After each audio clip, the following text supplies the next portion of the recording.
have contacted your attorneys to see what kind of viability there is to this and see what needs to be done.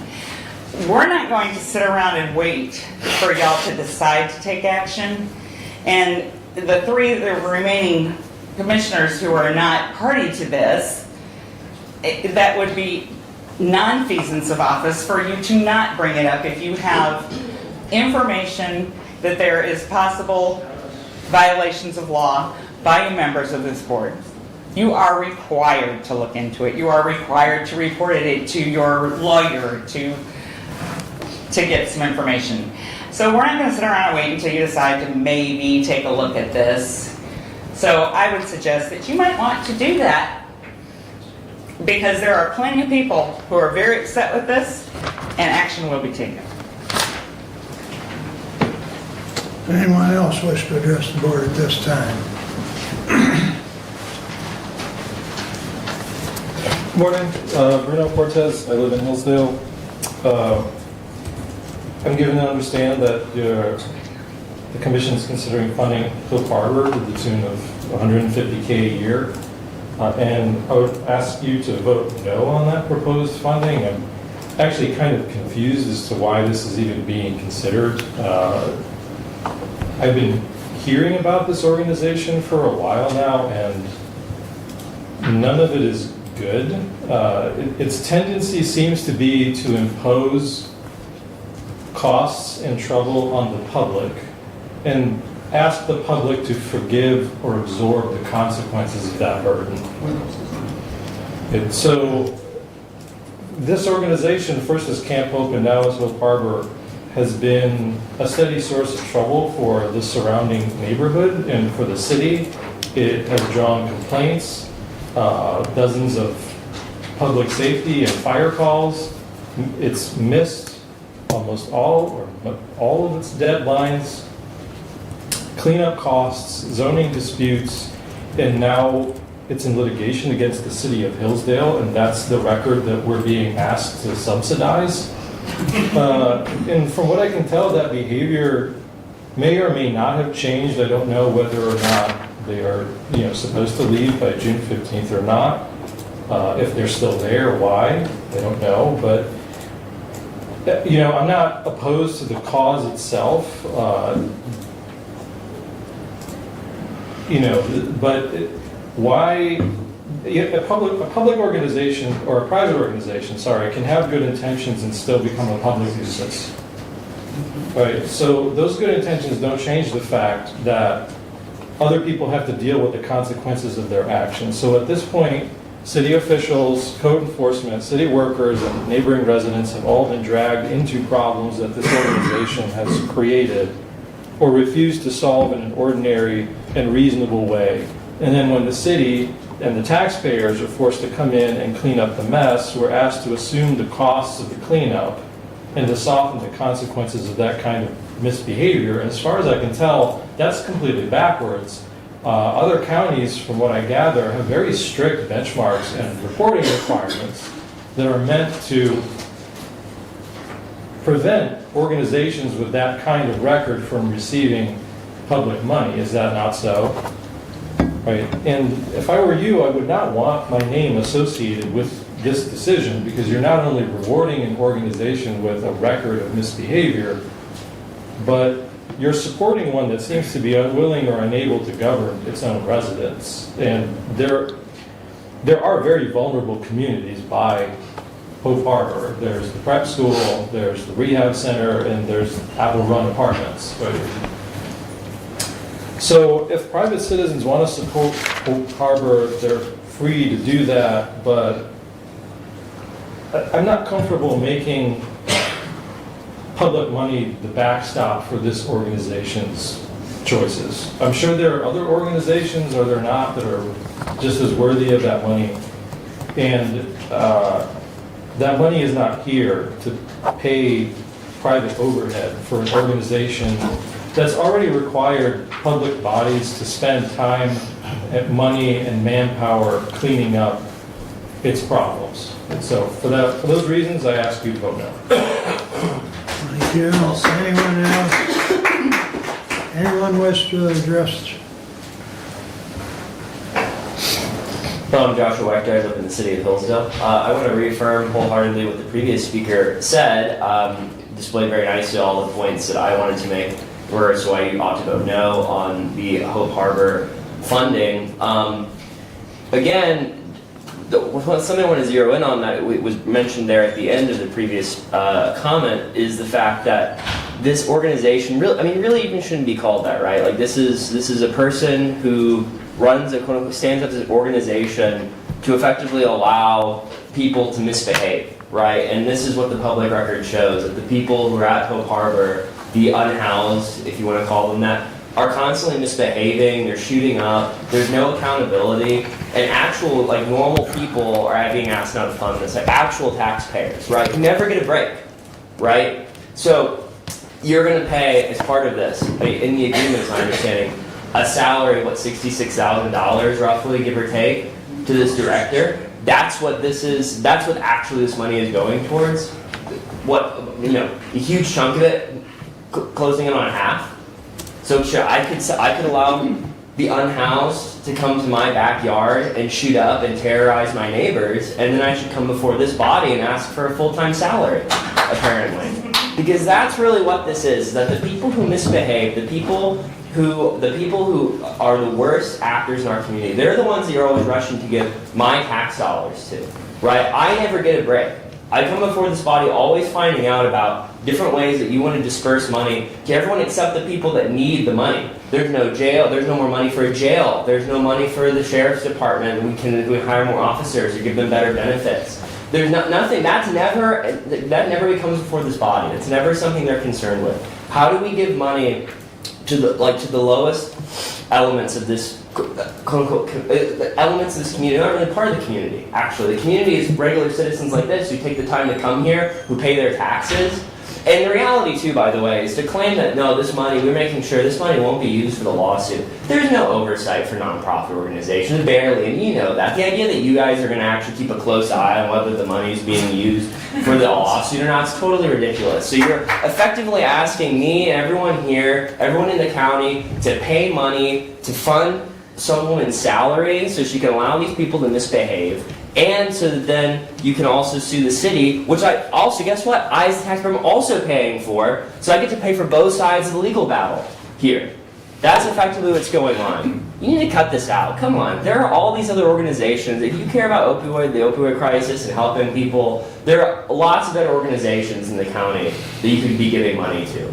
Right, there are actual organizations that actually, to do a lot to help the homeless. Share the Warm Center, I think it's called, or that have real standards, right? That actually show they do something. This organization, again, if you can even call it that, is one of the most irresponsible, bad actors in this city. And the idea that you want to come swoop in now and give them public money instead of forcing them to actually have to demonstrate to supporters why they're worth supporting. Right? And so, no, they'll run to the government for a handout instead. So I urge you to vote no on this. I urge you to act responsibly. And I urge you going forward to find more productive ways to use taxpayer money that you're receiving. Because even if you're receiving, it's a grant from the state or the government, that's still taxpayer money. Everything you're dealing, all the money that comes through your hands is paid either by taxpayers here or by the state or even nationally.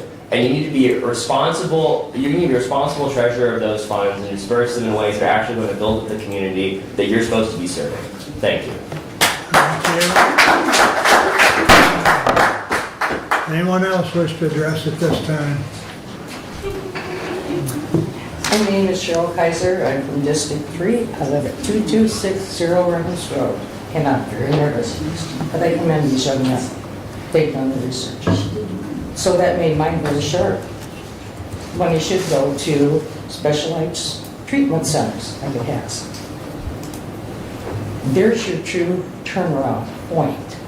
But to come into a transitional home, like Hope Harbor, which I know they've helped many homeless people, is not giving them the basic to get there. A treatment center is where they need to go, and our grant money needs to go. And again, thank you. And thank you. Thank you. Anyone else wish to speak at this time?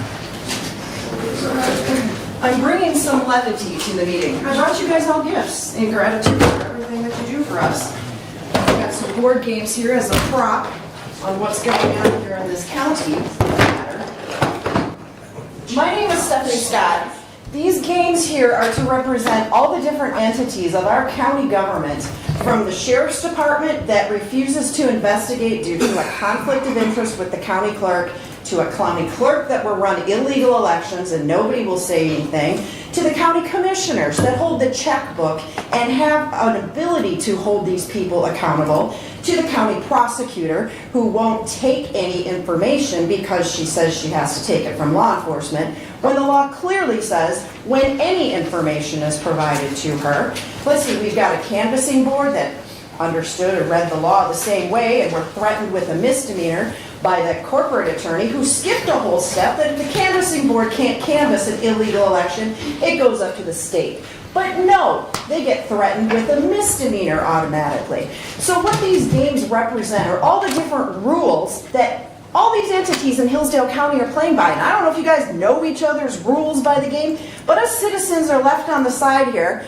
We've got one little thing that we're supposed to be relying on. We even have state representatives that will write laws, and when asked if it's constitutional, no, somebody has to challenge it in the courts. This is insane. In Hillsdale County, of all places, with a college right over there that's supposed to be teaching us rule of law, or teaching everybody across the county rule of law, integrity, honor, all that kind of stuff. Yet everyone's playing by different rules, and none of us know what the game is and where we're going to stand on the whole thing.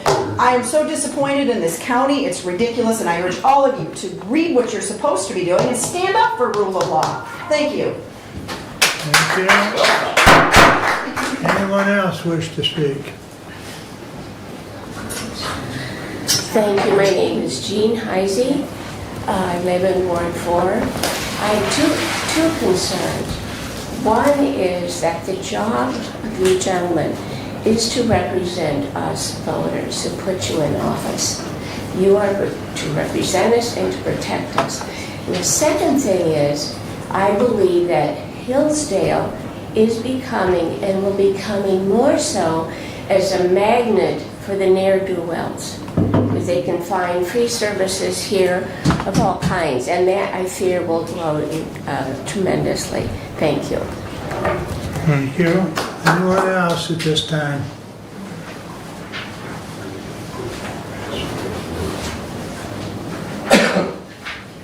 I just want to thank this board for your time and effort. I've been on city council for 6 years, Leon Rogers, sorry. I saw on this council before trying to make the very best decisions for the community, and unfortunately it's not an easy job and nobody thanks you for it. I want to thank you right now. Thank you. Thank you. Anyone else? Howard Spence, Appleton Apartments. We've been living with this stuff for 3 years approximately, give or take. It still continues. In the last 2 months, we've had another attempted entry of an apartment at about 4 o'clock in the morning. It scared the elderly resident quite hard. Another resident who lives on that little wood lot right next to that at the end of the building had 2 packages taken from his patio. And you can't see those from the street, from the parking lot. Another biggie is the safety down there, the fire safety. I worked in life safety for 24 years. There are requirements that fire extinguishers, a very basic thing, are annually inspected, tested every 6 years. There's a couple different tests that happen every 6 years. Do they even have extinguishers in that building? Are they being maintained? On the back of the tag that you certify and hang on that extinguisher is a spot for the resident of that building to inspect them monthly, just so that they're keeping an eye on the gauge, make sure it's still got a nitrogen charge, the hoses are okay, nobody's played with it. Smoke alarms, exit lights, and emergency lights. Those are being inspected by Fire Code and FPA, National Fire Protection Association, annually.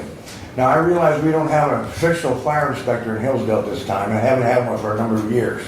Having brought down prints from Ann Arbor when we were going to do an installation and not knowing who to give it to because nobody knew.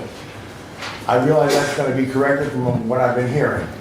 But if they've got people in there that are crowded together or not, and those lights aren't working, those smoke alarms aren't working, fire alarms aren't working, fire extinguishers don't work, you're asking for a world of trouble. And if you give them some money, are you guys gonna be liable for it, the county? Thank you. Thank you. Anyone else wish to comment at this time?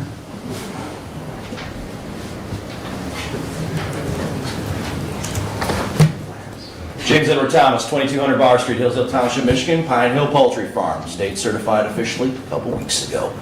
A couple of things just wanted to touch on. I had the pleasure to speak to the treasurer's office yesterday about, was it 386 West Carlton, so basically the landlord for Hope Harbor. And what I was told yesterday is that the property is in hardship.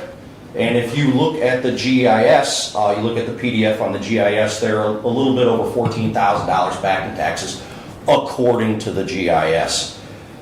This process that I went through to certify my farm was pretty extensive. I got to have a public plan available to the public, accessible online for anybody who is curious about how we're doing things. I got to have inspectors. I got to be careful about where I put my manure, where I put my animals. There's all kinds of rules and regulations I got to follow. And it seems like there doesn't seem to be an equal amount of oversight for the housing of human beings, which seems a little backwards. It doesn't seem like the right way to go about things. I'm literally under more scrutiny as a poultry farmer than they are as people in a sober living facility. My concern is, well, there are many, but there are a couple of things. I just kind of want to go back to about last year, the opioid committee meeting last year that I was at. And there was a young lady at the opioid meeting who was selling her own business, is how I took it. And her business was to be a third-party auditor, is what I understood. And when the people from Hope Harbor came up and gave their spiel, she actually came up and gave a public comment. And her first question was, who is your third-party auditor? Who is auditing these numbers of people you supposedly served? Who is auditing your finances? Who is auditing your operations? Again, for my farm, I have to have an SOP, publicly available, standard operating procedure. Where is all this information? This is a lot of money. Like, I understand that we are having problems fitting puzzle pieces together with the opioid funds. I understand. But just tossing them away because you can't find anybody else to take them. I mean, the money's still going to be there tomorrow. Somebody else more deserving could show up tomorrow. And they just don't seem to have their act together. And I do love the gentleman in the gray sweater who spoke. This does feel like their problems are our problems. They make problems, now they're the community's problems. They can't pay their bills, now the community pays their bills. And that just really seems like bad oversight. I wanted to thank Commissioner Ingalls for meeting with the people of Apple Run yesterday. I think it's a big deal. It's a big deal to listen to your constituents, and that's what you're here to do. And I really appreciated it. And then, Mr. Hendy had mentioned it, and I hope that all of you have educated yourself as best you can on the website. I know they want, $40 some odd a page for Pacer or whatever if you want to keep up with it. But if you're making this kind of decision and dispensing these kind of funds, you really should be educated on what's going on with the lawsuit. And best I can tell, they're in violation of their agreement that they made. There are still 4 or 5 storage containers down in the facility. I spoke to zoning administrator Olivia Smith yesterday, and she made it clear to me that those storage containers do not fit the code. So they're coming to you for money, they're thumbing their nose at everybody else, and then they're causing problems that everyone else has to clean up. And I really hope you will vote no today. Thank you for your time. Thank you.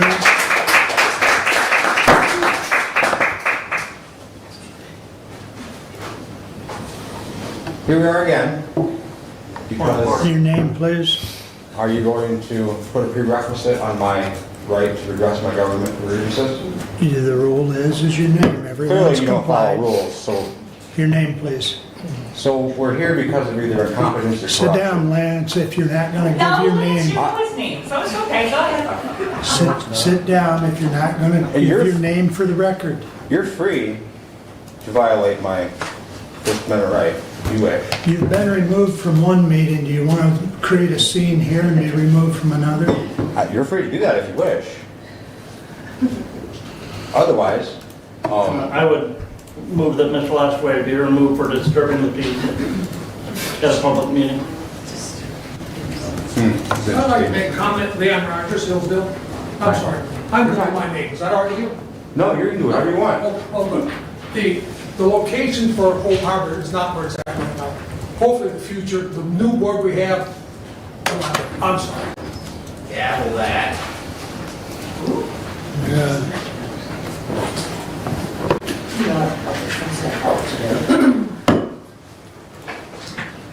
We don't need it. You've already stated. Don't need me to speak? The county office building, we need an officer, please, to remove an individual that is disturbing the meeting. Great use of taxpayer dollars. Yes, ma'am. Well, we've got all kinds of dollars to spend on stuff like this. Y'all have already Mr. stated his Lashway. full name, so just let him speak. No, not at this time.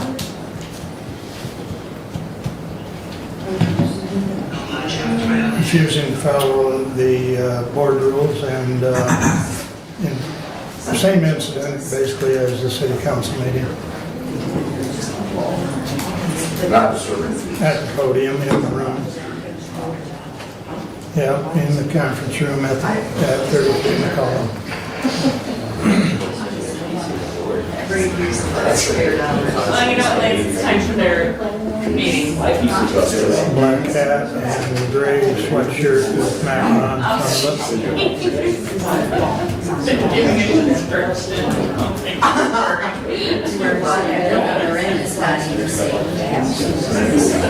Commissioner Wiley?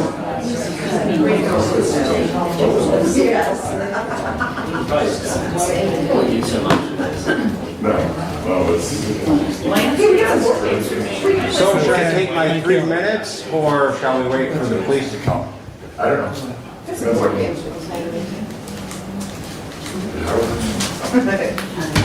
is so ridiculous. We'll take a short recess. We'll take a 5-minute recess while we wait. Oh, that's cool.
rules. The city has rules, we have rules, and we simply ask that the rules be followed.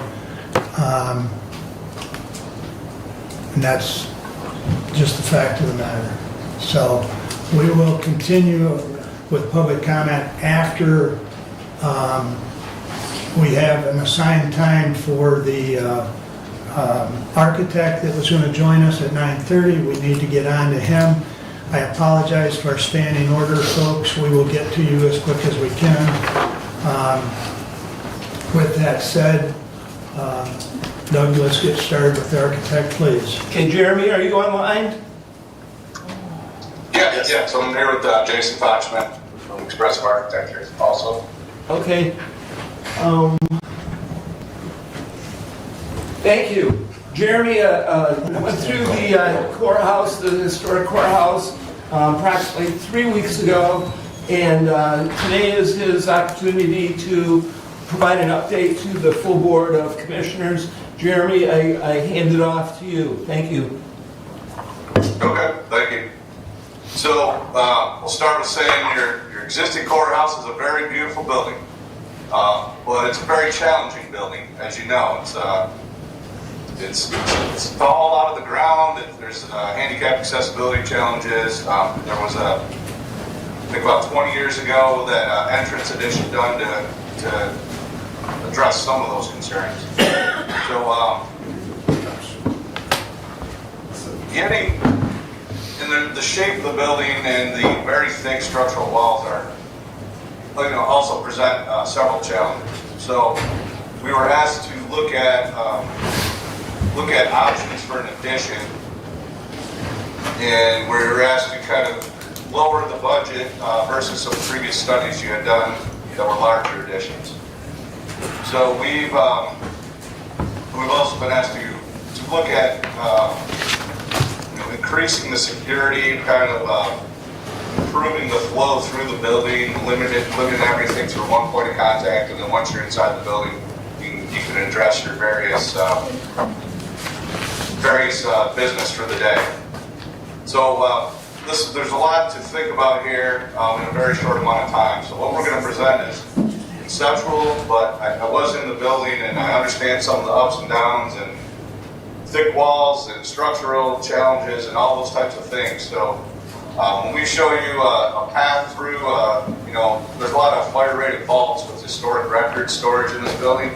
They're the only unused spaces, and they're the key to connecting to any additions in our minds. So we've conceptually just taken some spaces, which means you're going to have to relocate some folks and study some other areas of the building as far as like which department makes the most sense. We don't have all of that worked out today, but we've got to get started. So we've got two options. There's an option where you build an addition in the existing parking lot side. Of course, that means you have to lose a lot of parking. There's also the option where you build on the opposite side of the building that's a park today, but there's a fountain that's right where the building needs to go also. So we're going to show you those options. There's pros and cons to both. Both of them we've made almost exactly the same size. They're within 300 square feet. So there's different reasons why we were able to do that. So I think we'll just maybe we'll start and do a quick walkthrough of each, and then we'll have to circle back. And then after the meeting, we'll send these over so that you can study them in more depth. It's a lot to digest this quickly, I'm sure. Start with the site plan. So we'll start with the overall block that you have currently. This one was adding onto the south side of the building. Now, in both scenarios, we've tried to improve the security to the building. We've tried to create more space. So there's a single checkpoint. Everyone has to come through into the building for security, go through the security checkpoint. And then once you're inside, you can go about the different floors. So we're still maintaining the existing elevator beyond, but it's a very tight entrance right now. If you were to put blockades in there and a security guard and screening equipment, all those types of things. So Both are gonna have that same, on the southeast corner there, a small expansion to the building. So we've lost the middle areas of parking here, and we've just kept as much of the paving as we could. We didn't go in and delete that pavilion. There's a very large tree there in the center. There's a grass area. There may be a way to get more parking back, but this is just deleting what's there and a slight modification. You can see the angled parking with the barrier-free symbols there. Just to bring the cars off the building addition on both sides. So if I zoom into the first floor plan. So for handicap accessibility, it's best to keep things close to the ground where they are, so you walk in relatively flat, and that addition would all be basically flat. The existing ground floor of the building is down about 2 feet, give or take. So again, we're going to enter similar to where the current entrance is. There's a still tight, but a little bit larger lobby to flow around there. There's just the one courtroom on this level. We were able to provide 3 meeting rooms for attorney-client, various meetings involved with the court or not, but for the public and the court connected. We've got one meeting room that walks directly into the court area.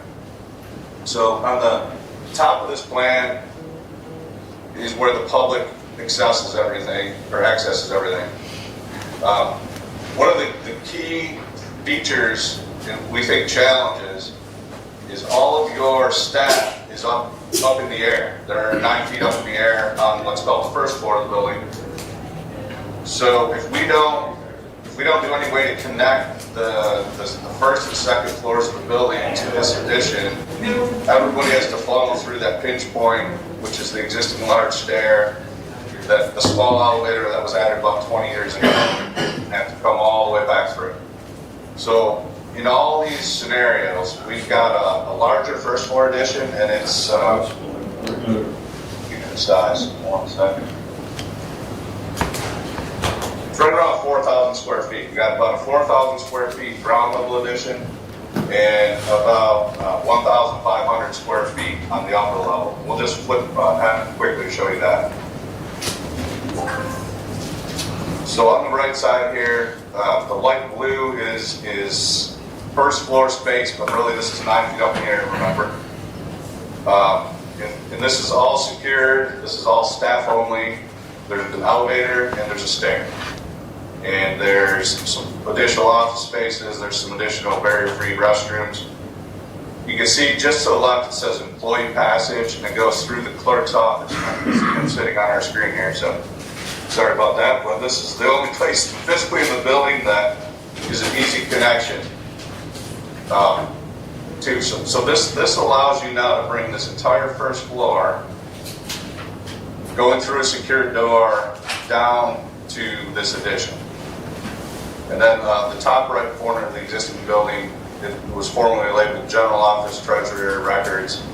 That's the room, correct me if I'm wrong, but that's the room that's partially torn apart right now and unused currently. So somebody can use that space. That'll be redeveloped as an office of some type. Again, not getting into major structural changes in the existing building. Trying to limit anything going through the building to small openings in the existing structural walls.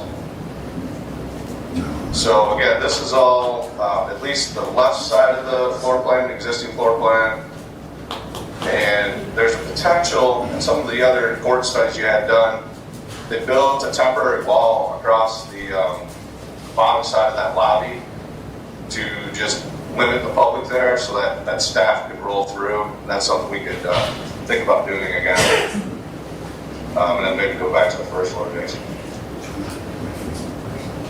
So again, this was just trying to give you the required functions in an addition, but keep that addition as small as possible. Biggest reason being cost for that. So With this total addition at right around 6,000 square feet, that includes the upper floor and lower floor. In very round numbers, if we use a very conceptual price of, say, $500 a square foot, which is very high, but that allows some site work, some existing work.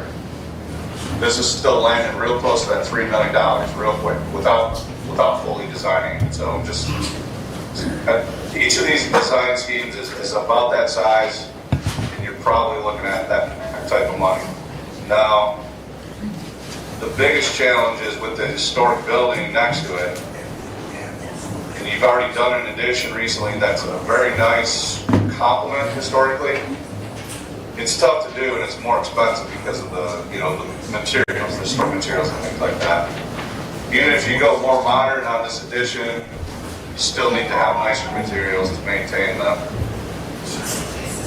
presence that it has right now. So that's definitely going to kick the price upward in either scenario. And then maybe jumping ahead, we'll show you the other option, and then we'll dig back in a little deeper. So when I got to the site, the obvious place to me to add on to was in the north part of the building where it's grass, because you don't have to lose any parking, but there's a fountain there. I also was thinking that you can come into the building, go through security, and come into the addition.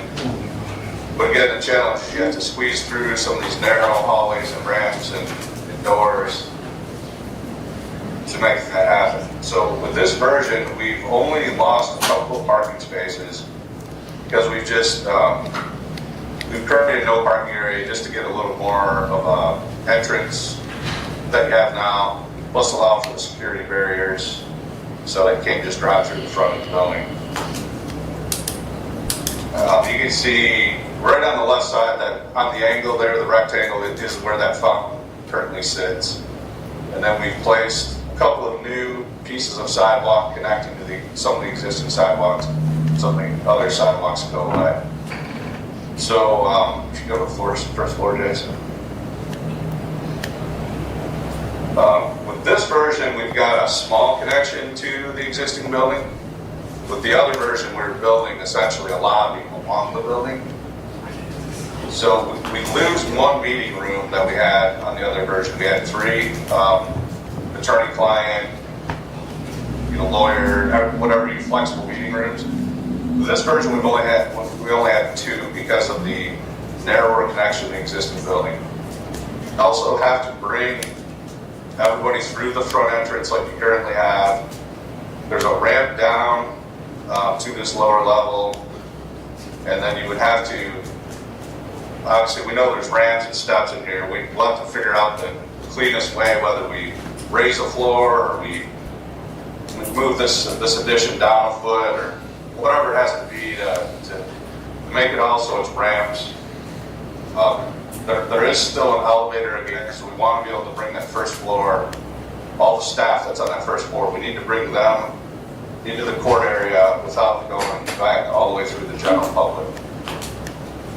So the court, the bathrooms, the room for the judge, the spot for the jury, the secured bottom half of the floor plan, very similar on this version.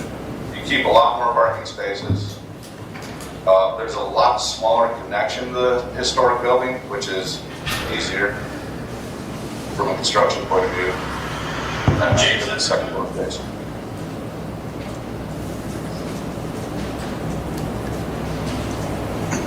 Our first floor. So again, first floor, that's technically 9 feet up in the air. We've got larger areas, so the public would go through that upper L-shape area that says Flex office right now. That could be more waiting space or another meeting area. We've still got the ability on the bottom side of the floor plan for a secured connection so that several offices of employees could be separate of the public. They could come, again, out of the existing building through a window opening. There's an elevator, there's a stair, there's additional office spaces. We would have to assign users to that. Again, we're able to add these handicap accessible bathrooms to the current standards, and then a taller area for the courthouse below. We can go with the standard commercial rooftop air conditioners, but hide them with the taller walls of the building, so we don't have to do the system that you have currently in the building. And you know, obviously design the roof to hold all this equipment versus the Care Drive project where the roof was not designed to hold air conditioning equipment. We had to make structural modifications. I'm going to go back to the first. So again, both of these are just under 6,000 square feet. This version here is about 300 square foot smaller than the other one. And that 300 square feet is really circulation space that, because of the narrow connection of the building versus the hallway kind of along the side of the building on the other version. So that's a lot of info in a short amount of time, and I'll need to take a drink of water. And where would you like to proceed from here, and what would you like to study more info? So Jeremy, thank you. Two plans, both similar to what we spoke about. I'm wondering if commissioners have any questions or comments. Jeremy, you did say you're going to send those diagrams over to us so that we can look at them a little absolutely. closer. After this meeting, we'll send them over so you can study in more depth.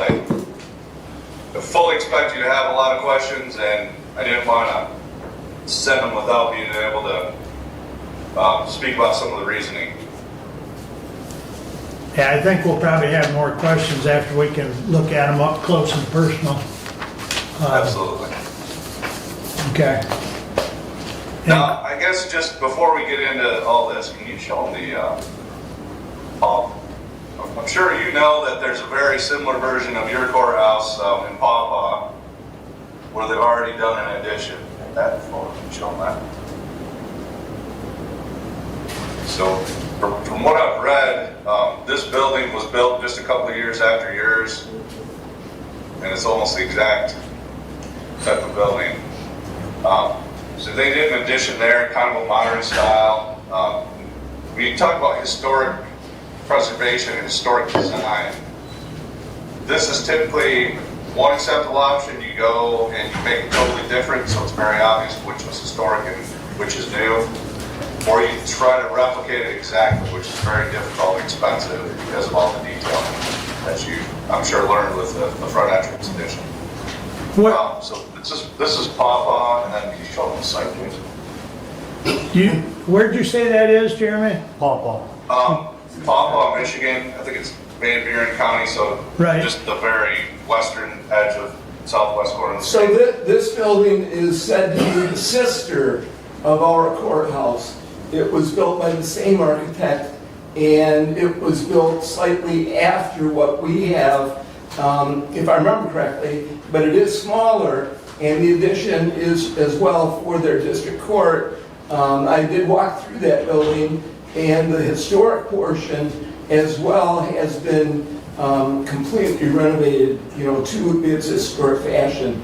In what would be equivalent to our circuit courtroom, the ceiling, it's the original ceiling, and so they did, their administrative building is in another location across the parking lot. Their jail is actually right behind these buildings. Yeah, this is the aerial photo, which I wanted to put it side by side. I just ran out of time to show you that they have a large rectangle site, you have a small triangle there. So where their building was placed and where they were allowed to keep the large parking area in the back, and the jail's right next to it, so the connection from the jail inside, they had a lot of site advantages that you're limited. You don't have the same opportunities as they had on the building. I would guess that their courthouse is larger than yours just because it's more rectangular instead of square, but I haven't verified the actual size. But I know it's been brought up that there's the same building, they've already done an addition on it. I'm going to guess that addition is quite a bit larger, the courthouse was larger, and obviously the budget was very large to make all that happen.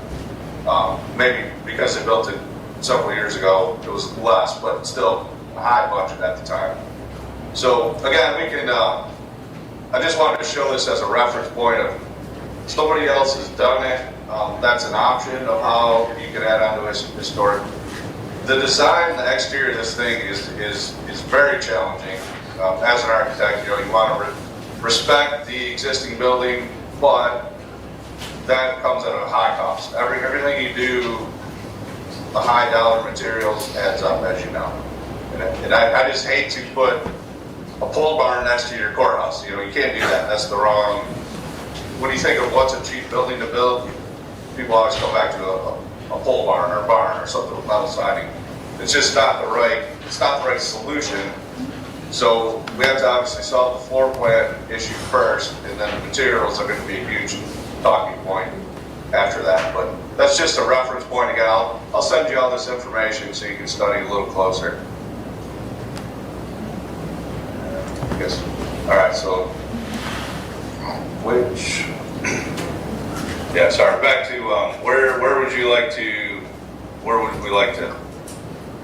What image would you like to talk about first?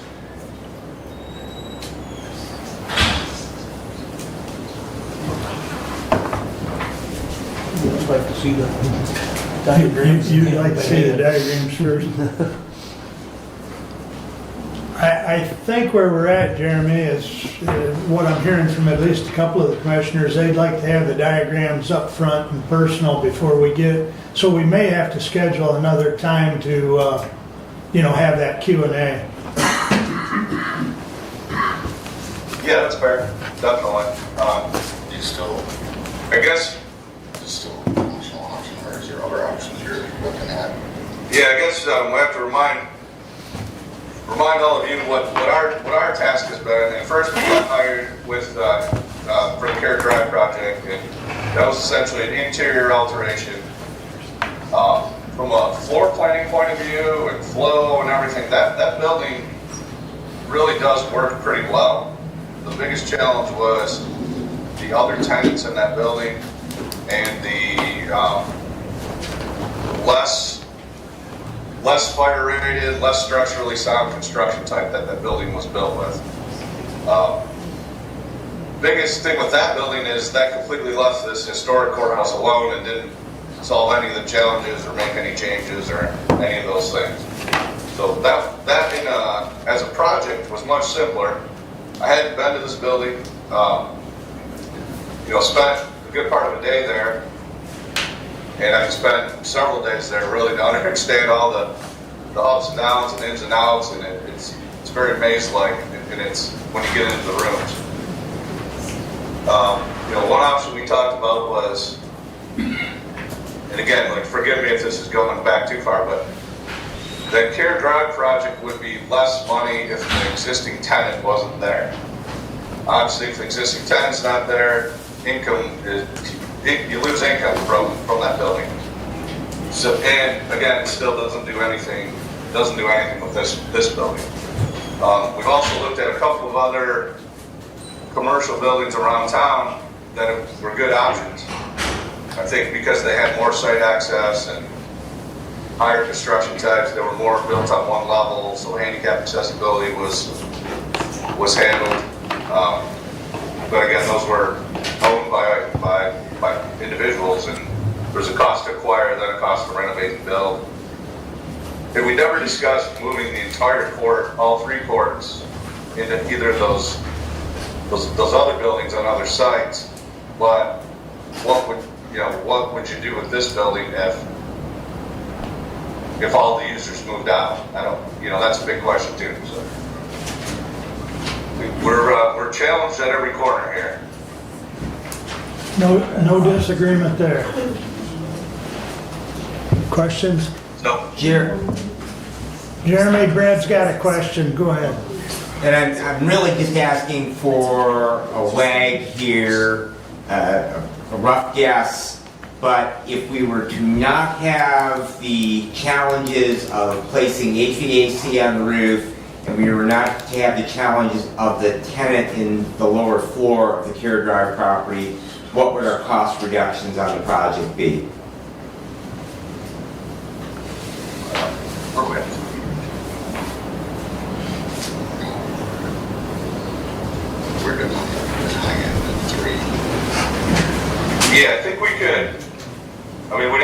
redesign everything, re-engineer everything, so, you know, the design piece would be, again, but,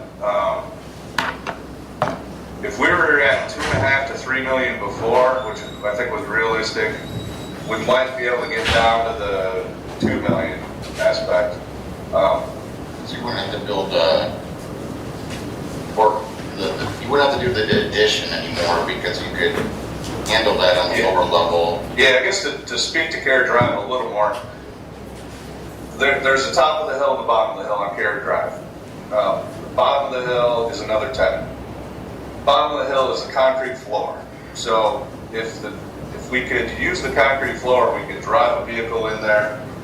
So that would deal with the sally port. We could also put the court down on the bottom floor. And if we cut out the floor structure above it, but not the roof structure, we now have a 2-story building that starts at the basement level. That saves a lot of cost for modifying trusses. We could also, and it's hard to visualize, but we could run ductwork at eye level through the former hallways in areas, and we could set air conditioning equipment on the slab, and we could just get an opening to the thing. We could kind of create a basement space in the middle of the building, and we could still leave areas where you could walk around it and connect offices and things like that. Because we're taking a 20,000 square foot building, 10,000 per floor, and we could kill 3 or 4 or 5,000 of that or more to run our HVAC, run our tall spaces, all the things that were very expensive, and we could fit everything we needed. Now you would need a wheel elevator. The elevator there is a very small lift, and we may leave that for staff and put an elevator for public. But that's a less expensive elevator because it's just connecting one floor essentially. I think we put all the public accessible stuff on the main lower level. So you'd have the secured area, the public, the meeting rooms, and then the court. Kind of all the public side, and then like your back of house, your judge's office, your we keep staff on the top of the hill. We bring the public down to the bottom of the hill, and now we have double the parking that we had originally when we were trying to share that with. So now we're accessing all things, and that was never asked of us to design that project. But as we were thinking about options, that popped up in our heads. Again, that's only going to give you one court, not the 3 that you would have with this location. The other ones would still have to remain at this location. Jeremy, can you talk a little bit about timelines? We have a deadline of October of 2028 that we need to be ready to go. How does that fit into what you're describing? That's a great question, because I don't exactly know what we would need to provide or which project we're going for, but I think we're 6 months. Yeah. Start to finish, a lot of engineering. I'd say we're kind of 6 months maximum, and then it's bids and build. So I mean, we're going through the end of 26. I'd say 2 months for bedding, and then. Yeah, I mean, I still think a year for construction is, you need to be planning on it. It's a little different if you build a building, buy all new furniture, your existing building functions up until the day you want to move, and then you drive your car to a different workplace the next day and set your stuff on a new desk. If you need to move some existing furniture, that needs to be thought about. What furniture do you have? Where are they going to work in between when that furniture is taken apart and put back together? That's another thing to consider. It adds time, maybe save some money, but the new building's going to have whichever the new building's gonna be, it's gonna be more clean, open spaces than, you got a lot of small maze-like spaces in your existing building, so I'm not sure how much of that furniture would make sense in any scenario moving. But again, that's another thing. The downtime has got to be considered, but a year of construction is very realistic in any scenario. It's doing something in as short as 6 months is, they need to have a completely vacant, ready to rock space. You know, if you're working around existing tenants or existing things, it adds time to the project and cost generally. They're getting under a year, up into the 6 month range. You're talking about multiple shifts, which is The only way to shorten up construction time is to work longer parts of the day, more crews, more shifts, and that's also premium cost.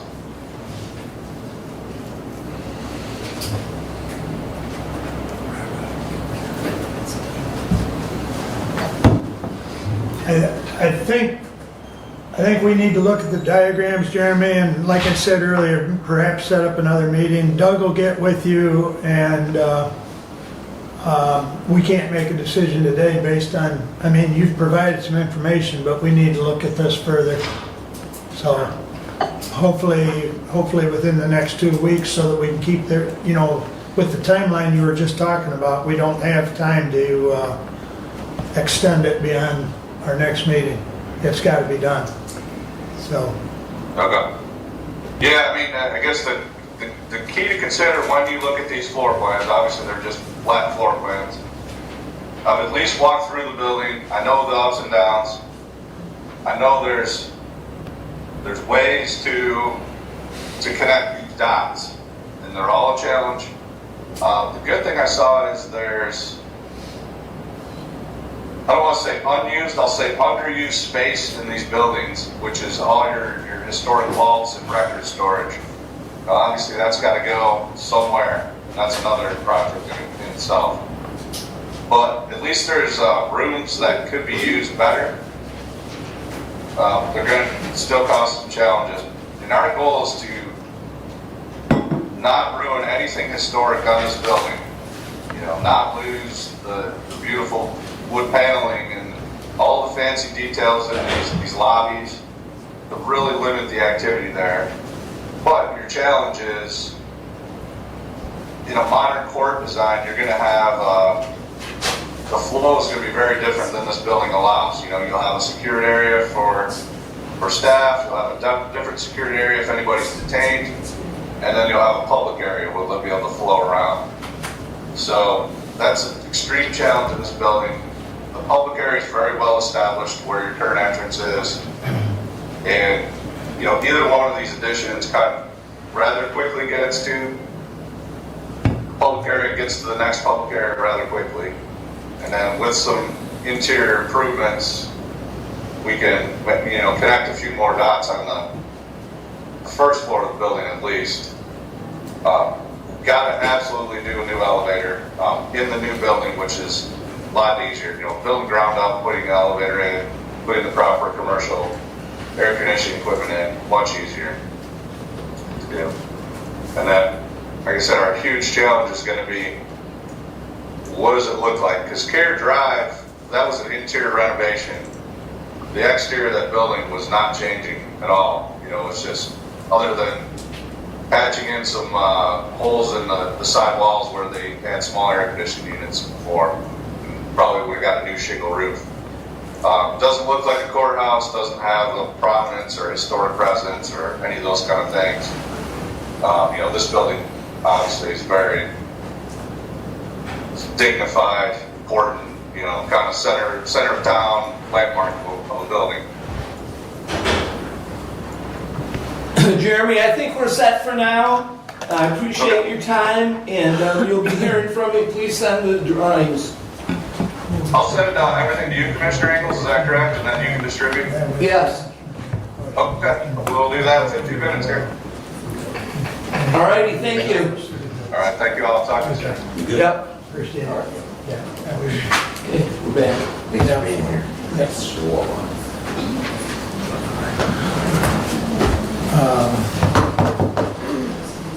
All right.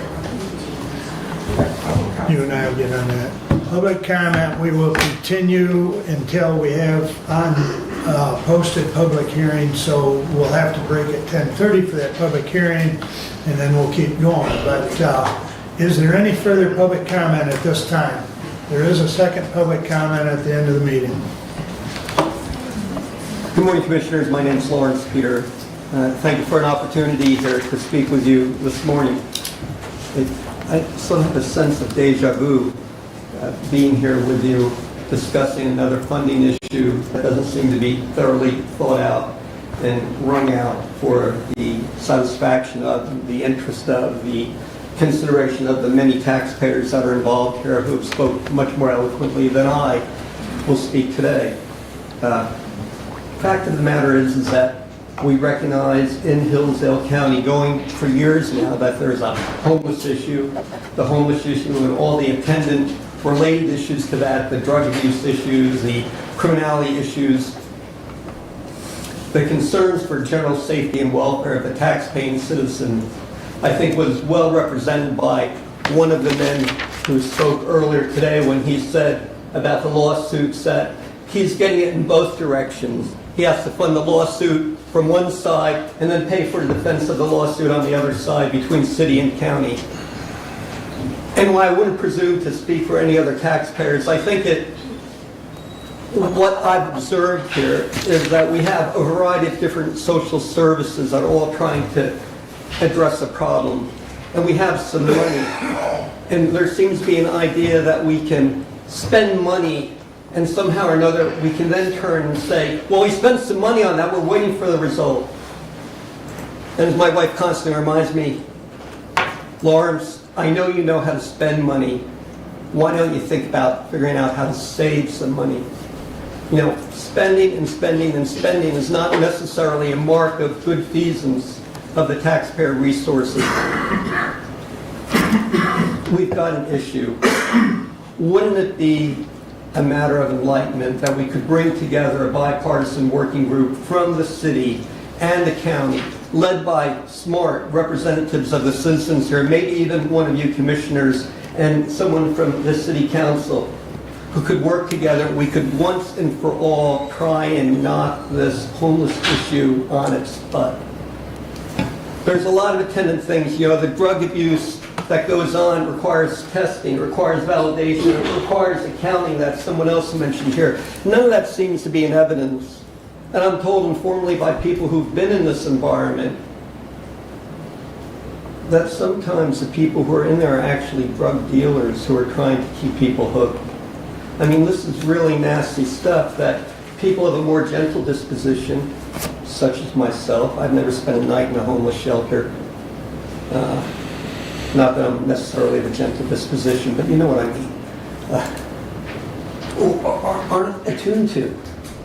You know, when you're living along the railroad tracks, besides the Days Inn, I'm not particularly attuned to that. But these are issues, and it needs to be addressed and should be addressed in a comprehensive manner. Now, we look to you, gentlemen, for leadership and direction. We just don't look for you to squirt out more money on some latest idea. And there certainly have been enough issues raised by the thrift store area there on the corner of Mechanic that we shouldn't just start spritzing out some more money on them, dollars from the government. Please take a comprehensive look at this. Be the good stewards that you're capable of being. Reflect the will of the taxpayers that have put you in these offices. We ask you, please, we don't want to go down this road again. We just got done with almost 2 years of this. Don't create an us and them situation one more time. We don't like it.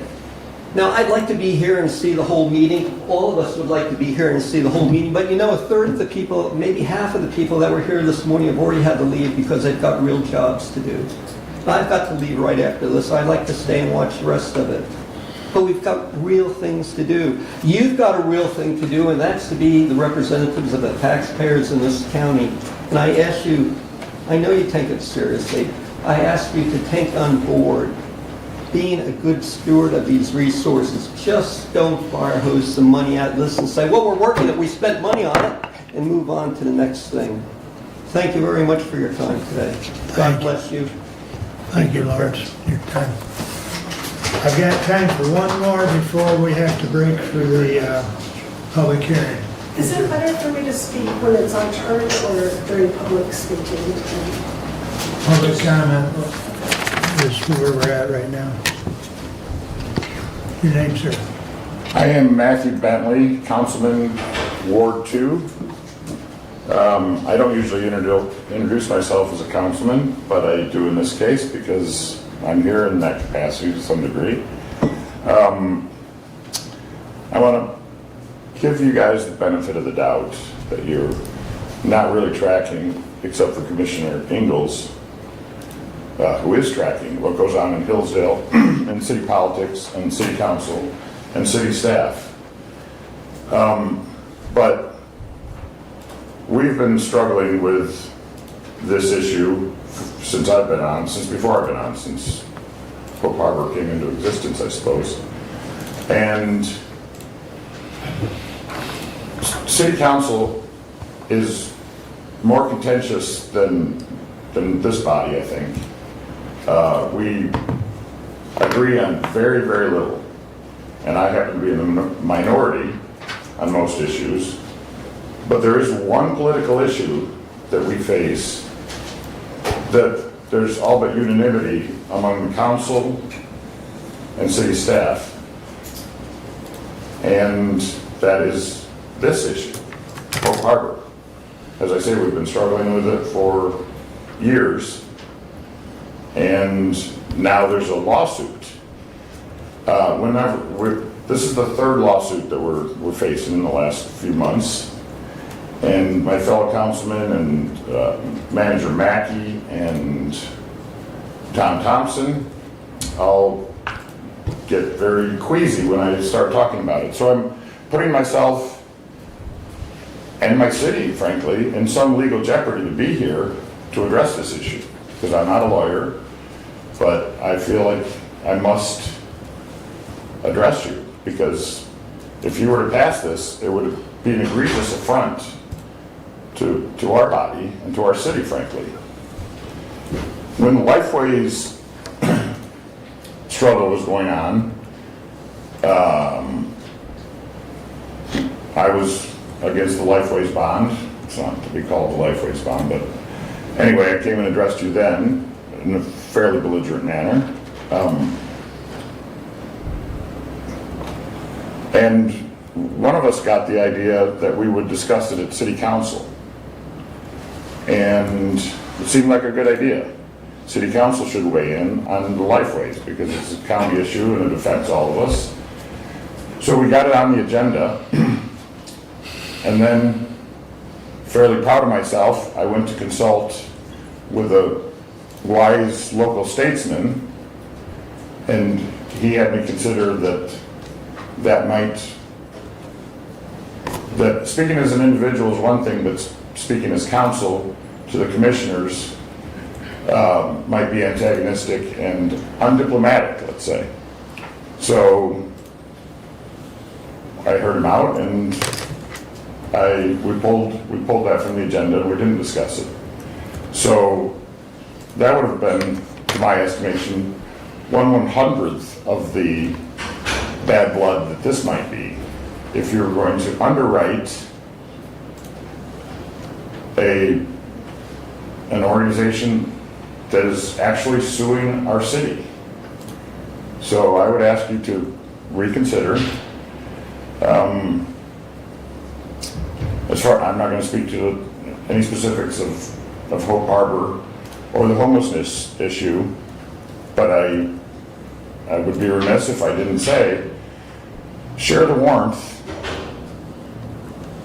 has broad and deep support among council, city staff, the police, the community, their neighbors, and the contrast with Hope Harbor is a severe contrast. Penny Meyer is doing great work, and we should all support her. One last thing I'll say is, there is a silver lining to this. I know you guys have carried the burden of trying to distribute these opioid funds, and there hasn't been a lot of takers, and it doesn't seem to have had a lot of publicity.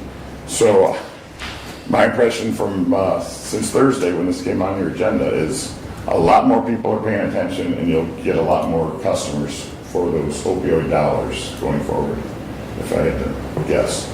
Thank you for your time. Thank you, Matthew.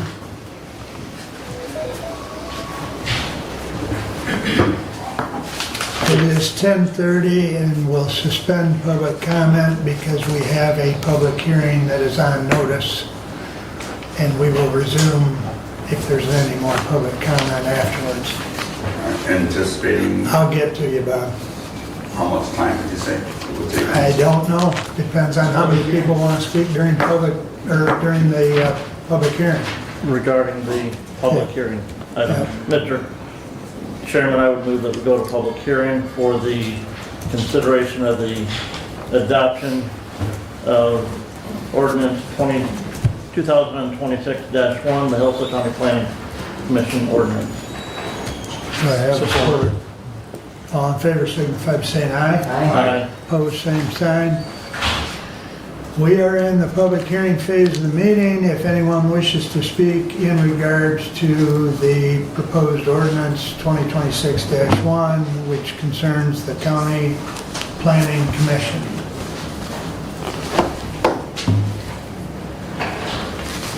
What is it in particular, I'll get up there, what is it in particular that the Planning Commission actually conducts and does? Simply because I've been really looking at what the county's been doing, and, you know, we're losing a lot of interest because with the solar that's been going on, Planning Commission should have been. I would ask the speaker to identify himself. Oh, thank you very much. Well, my alias No. is, For the record. What? For the record. For the record. Roberto. Eichler. And for the record, my alias is DeRogers. If you want, Kevin, if you want to address a brief synopsis of the Planning Commission? Well, I think because we do have the same rules for this, for 5 minutes for public, that we not interrupt. Let him take his 5 minutes. Oh, nice. Mr. Eichler. Got me on the... Mr. Eichler, take his 5 minutes for public comment on the Planning Commission. And Yeah, keep your comments to the Planning Commission. Yep. All right, well, I guess under the Planning Commission, I'm very kind of disturbed at the amount of taxation that is going to be done, that since we got disturbed very greatly on this solar project, everyone's property tax is going up, and what are we paying for? And I don't see the projects being worthy of a Planning Commission. I see it being worthy of going to the public and saying, look, you guys knew about this 2 years ago, this big planning and going on, and we don't have that. The capabilities that keep on paying the tax dollars, you know, what was just coming up is, you know, looking even at where you're going with the courts. I mean, obviously, Mark, you sold out on that years ago, and planning another new building or doing what we did to the courthouse order. We spent millions there, and now we're going to do it over again. And planning, I don't know why it is we're having such an issue that everyone here, we're still paying more taxes than we ever had, and I don't see why we can't kind of curb that appetite and get it down to almost zero. Planning, do whatever you're going to do, but the people are tired of paying and paying. So please, I don't know, I can't really get too much involved with it, but thank you. Thank you. Anyone else want to speak on the issue of the Planning Commission? Any of the commissioners wish to speak on to it? We'll have the resolution in front of us and opportunity for commissioner comment at that time, correct? Correct. If someone wants to put that resolution on the floor, we have to close the public we would have to close the public comment. You are correct. And I would say we've not adopted our agenda or anything else to that or yet, Commissioner, and we still have public comment to return to. So I would move that we close the public hearing for the resolution 26-1, or ordinance 26-1. All in favor, signify by saying aye. Aye. Opposed? So we'll take up, what you're indicating is we'll take up the We still have our standing orders. resolution. Yep, okay. And we still have public comment, general public comment to return to. We're all a mess today, but we'll get there. All right. We'll come back to the resolution.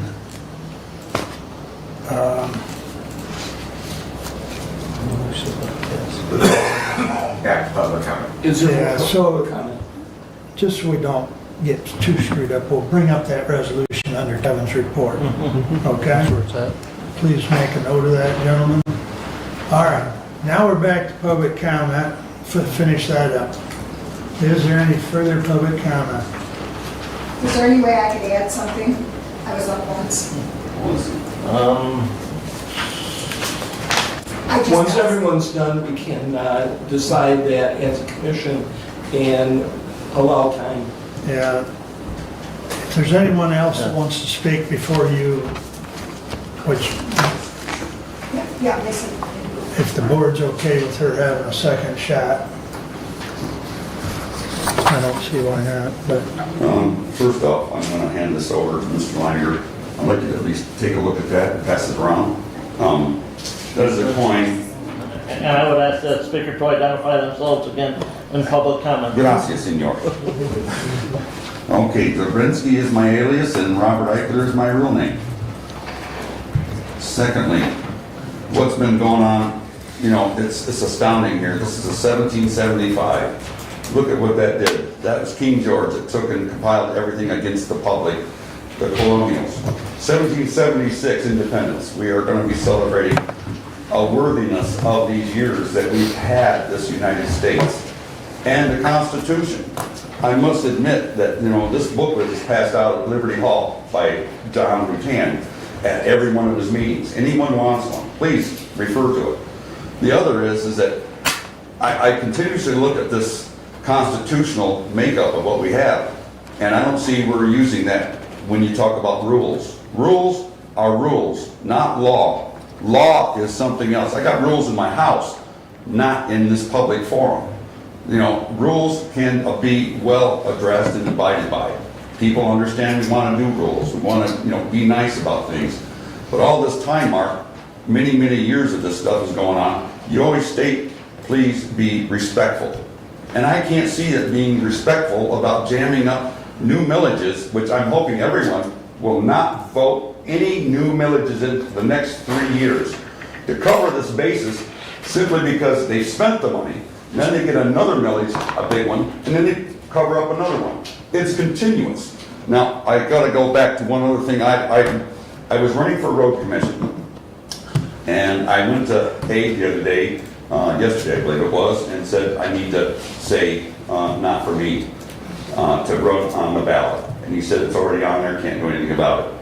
I thank you, I got to say, to Mr. Hodshire that he had cleared my name and what had actually taken place some years ago, 45 years ago. I did an offense, but at the same time that offense was, you know, wiped off, but then it was just lingering around and somebody caught it. So that's okay, I don't mind. But what I would say, Abe, since thank you very much for at least making consideration in what I had to say, I would hope that since I've been able to stand, I would hope you can stand as well, Abe, on what's happened over the whole issue of Stephanie Scott, and it needs to be readdressed, and I want you to clear your name of it. You know, you testified in the district court and showing that you know in the acceptance of what took place. So does that mean that you are, and I enjoy him, I do, people, I do enjoy Abe, but I think I'm looking for is the honor that which that position has taken. And I enjoy seeing Abe. I see the rest of the people in his staff. I think they do like Abe very much. I think he's taken care of them quite well. But please, you know, this stuff going and selling the district court, you know about that, Mark, years ago. You've been on this stuff back and forth. We're spending more money. I went over there and I did look at that in one that the other courthouse that was done in comparison to. We did want to say, look at the courthouse, that was a great idea, and then we spent the money, now we're asking for more money from the public again to support what other millage is going to come up. We're going to re-support a new deal in here. I don't want to see more money out there. I'm at my ends meet here trying to just make it, get my food. I mean, come on, it's time. We have not done enough to try to struggle around and cut all this budgeting that you guys call budgeting, and then you just absorb it by taking on more millages and you push more millages. I'm sick and tired of hearing about, we got another one. The district court should have been addressed. And I want to say one more. The north end of the courthouse, I felt was the most adequate. We do have pictures of that design being put on the north end, not on the parking lot end. Your time's up. Yep. Thank you. Any other public comment? I'll get that coin.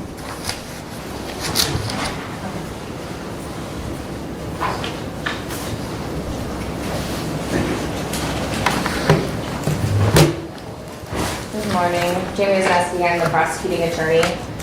So I had an opportunity to review the agenda and the attachments that were related to the proposal and the resolution regarding Hope Harbor, and I'd like to address a few things with this board prior to voting today. Specifically, I would like to address the plan that was submitted. I did reach out to Mr. Dane and ask if there were any other attachments that were under consideration for this proposal. I was advised there were no other attachments to review. This is what had been provided. So having reviewed that and looking at what is listed here, aside from some of the concerns I think that have already been raised related to the lawsuit and the ongoing litigation and what that might look like if we were involved with that, I also have some pretty significant concerns about what kind of a business plan this proposal constitutes. So we have a number of things here, rent, utilities on a building which is currently under litigation and whether or not it should even be there based on zoning, obviously. We have a bunch of other items here for day-to-day living expenses, other things to address maintenance of the building, food, and then specifically we'd have professional services is listed as well for the funding requested. There is no mention here of who would be qualified to run this program, who is going to be running it. Is this program insured? What methodology will they use? Is there evidence-based practices or programming going to be employed here? Who is going to be screened to be placed into this facility? Will that be limited to local referrals? Will that be outside referrals? Who will be receiving the benefit of the funding that they are requesting? How will we determine whether or not there is some kind of evidence-based practice going on there? There are all of these questions that are not contained in here. So whatever issues outside of this there may be, which there are many in addition, these are specific things that this board should be asking questions about whenever it's looking at a proposal for this funding. This funding has very specific requirements attached to it. The goal of it specifically addresses opioid remediation, which is defined for us as the care, treatment, and other programs and expenditures that is meant to address opioid use and prevention of opioid use. They have a laundry list online that you can access of recommended things that would be approved types of use for this funding. So we have a couple of things. I was just looking at the list this morning and yesterday that I think this community probably could benefit from that I don't know that we are even really exploring. So there's a whole section in here that addresses, there's an approved funding for pregnancy and postpartum women to expand screening, interventions for people who are using substances that would directly impact unborn or recently born children and their parents. There's recommendations for handoff programs for recovery services, improving medically assisted treatment services, prevention programming that's geared at our kids, at their school programming. All of these different options that we have here that are clearly laid out that come with them attached evidence-based programming, right?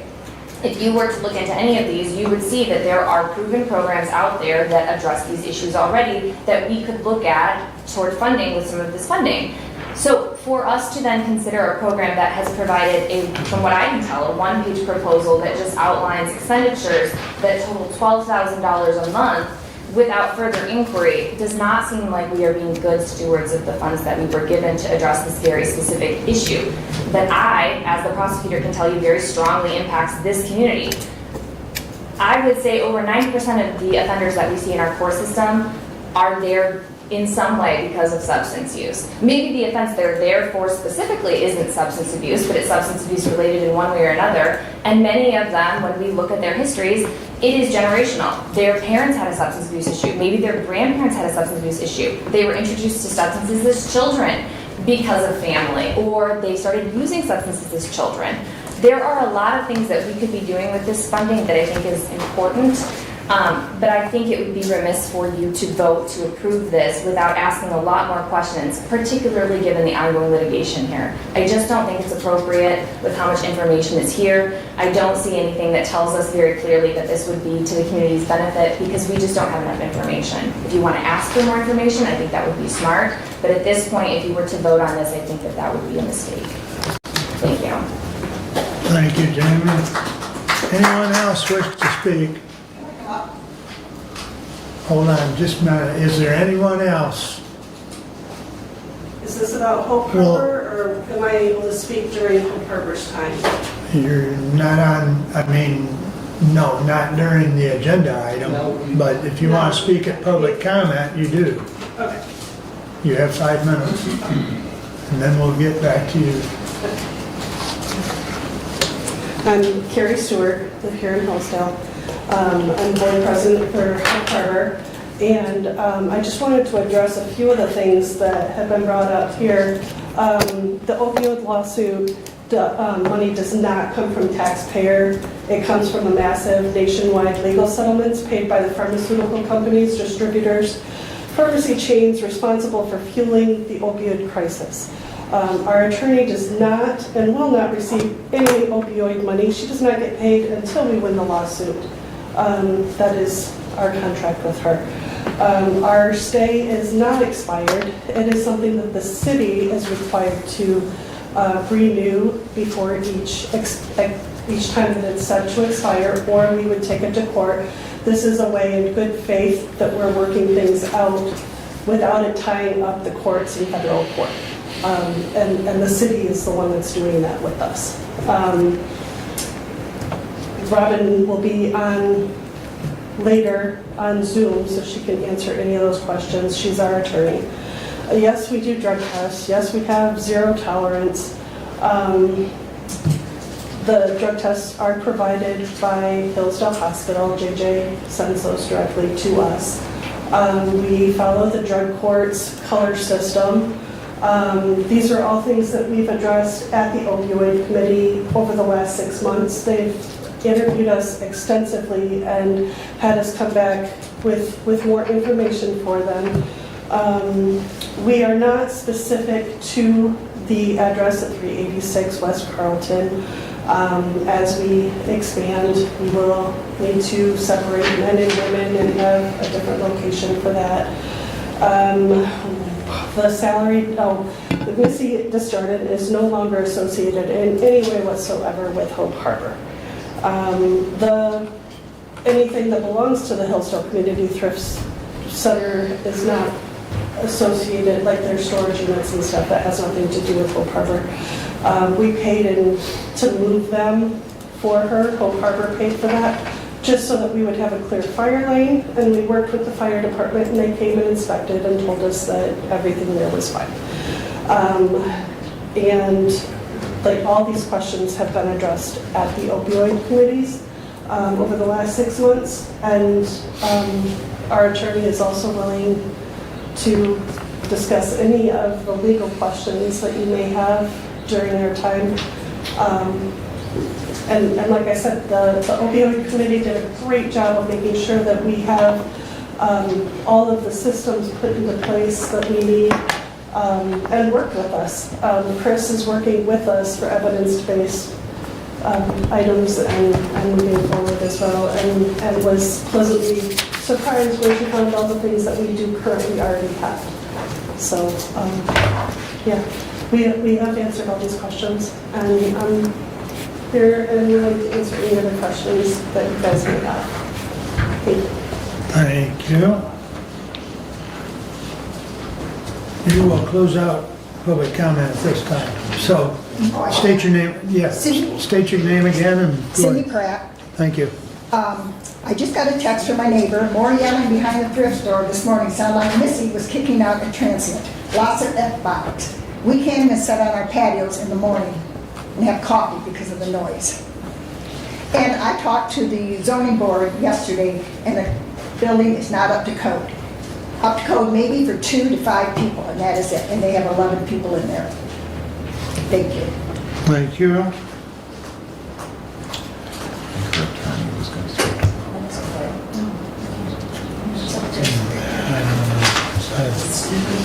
Nice.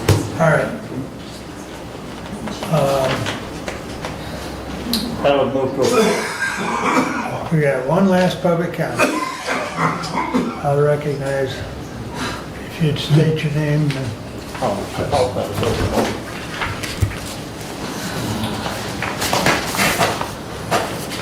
Hello, Jerry Brown, 4700 Mock Road, Hillsdale, Michigan. I'm a board of directors on Hope Harbor. You've received all this information. We've emailed it to you.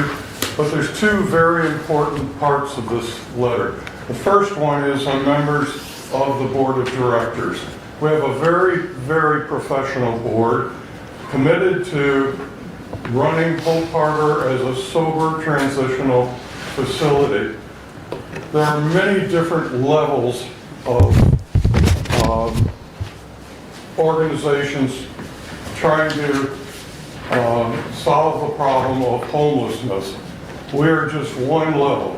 There's the warming center for the winters. There are shelters in Jackson, like Interfaith, that allow anybody to come into their facility. And then there's sober transitional housing, which is a very important level for people who want to get off of any type of addictions. They want to be in a safe situation, and that's what we are addressing with this board. If you look at the very last page, this is exactly what Hope Harbor is about. This was written by one of our clients who came and stayed with us for a period of time, usually 3 months. We've had people stay for up to a year until they've been able to get all of their jobs and their housing set up. But this gentleman came to us and had a very difficult back pass, and he wrote this letter about addiction. And the problem is that if you are in a home or in a place where people are having alcohol and drugs, your chances of getting out of that bad situation is almost 0. That's what Hope Harbor provides, is a safe, sober location. Our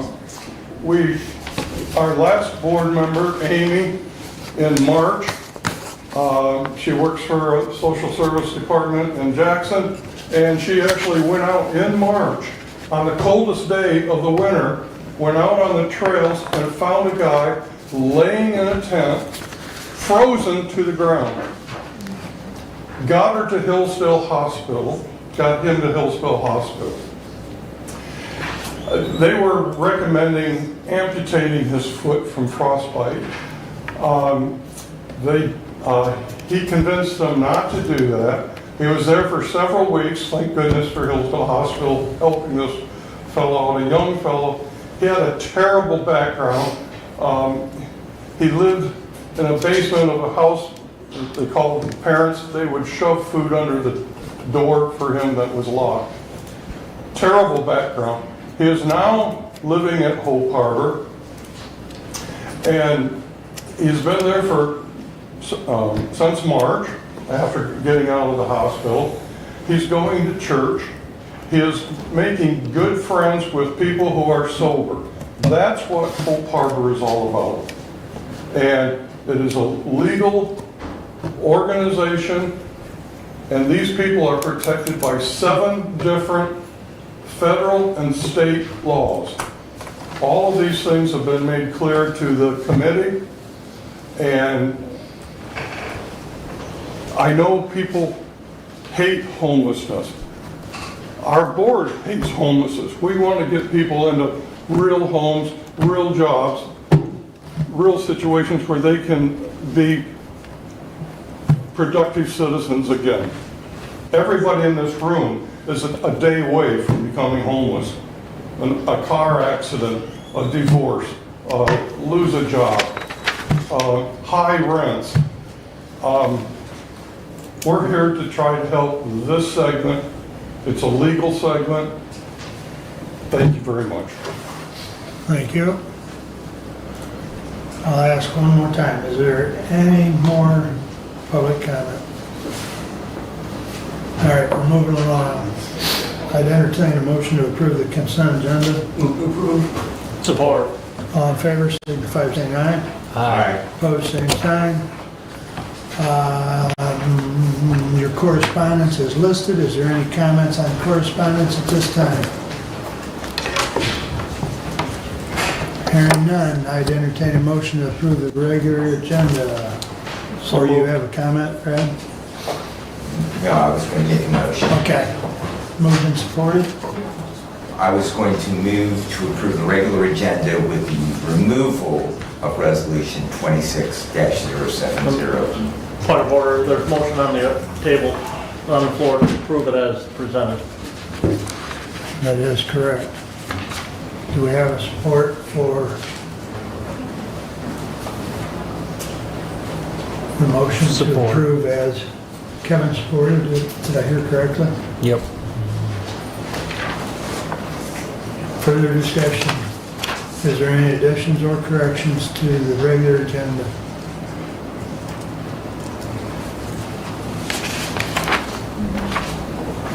All in favor signify by saying aye. Aye. Opposed? Regular agenda is approved as presented.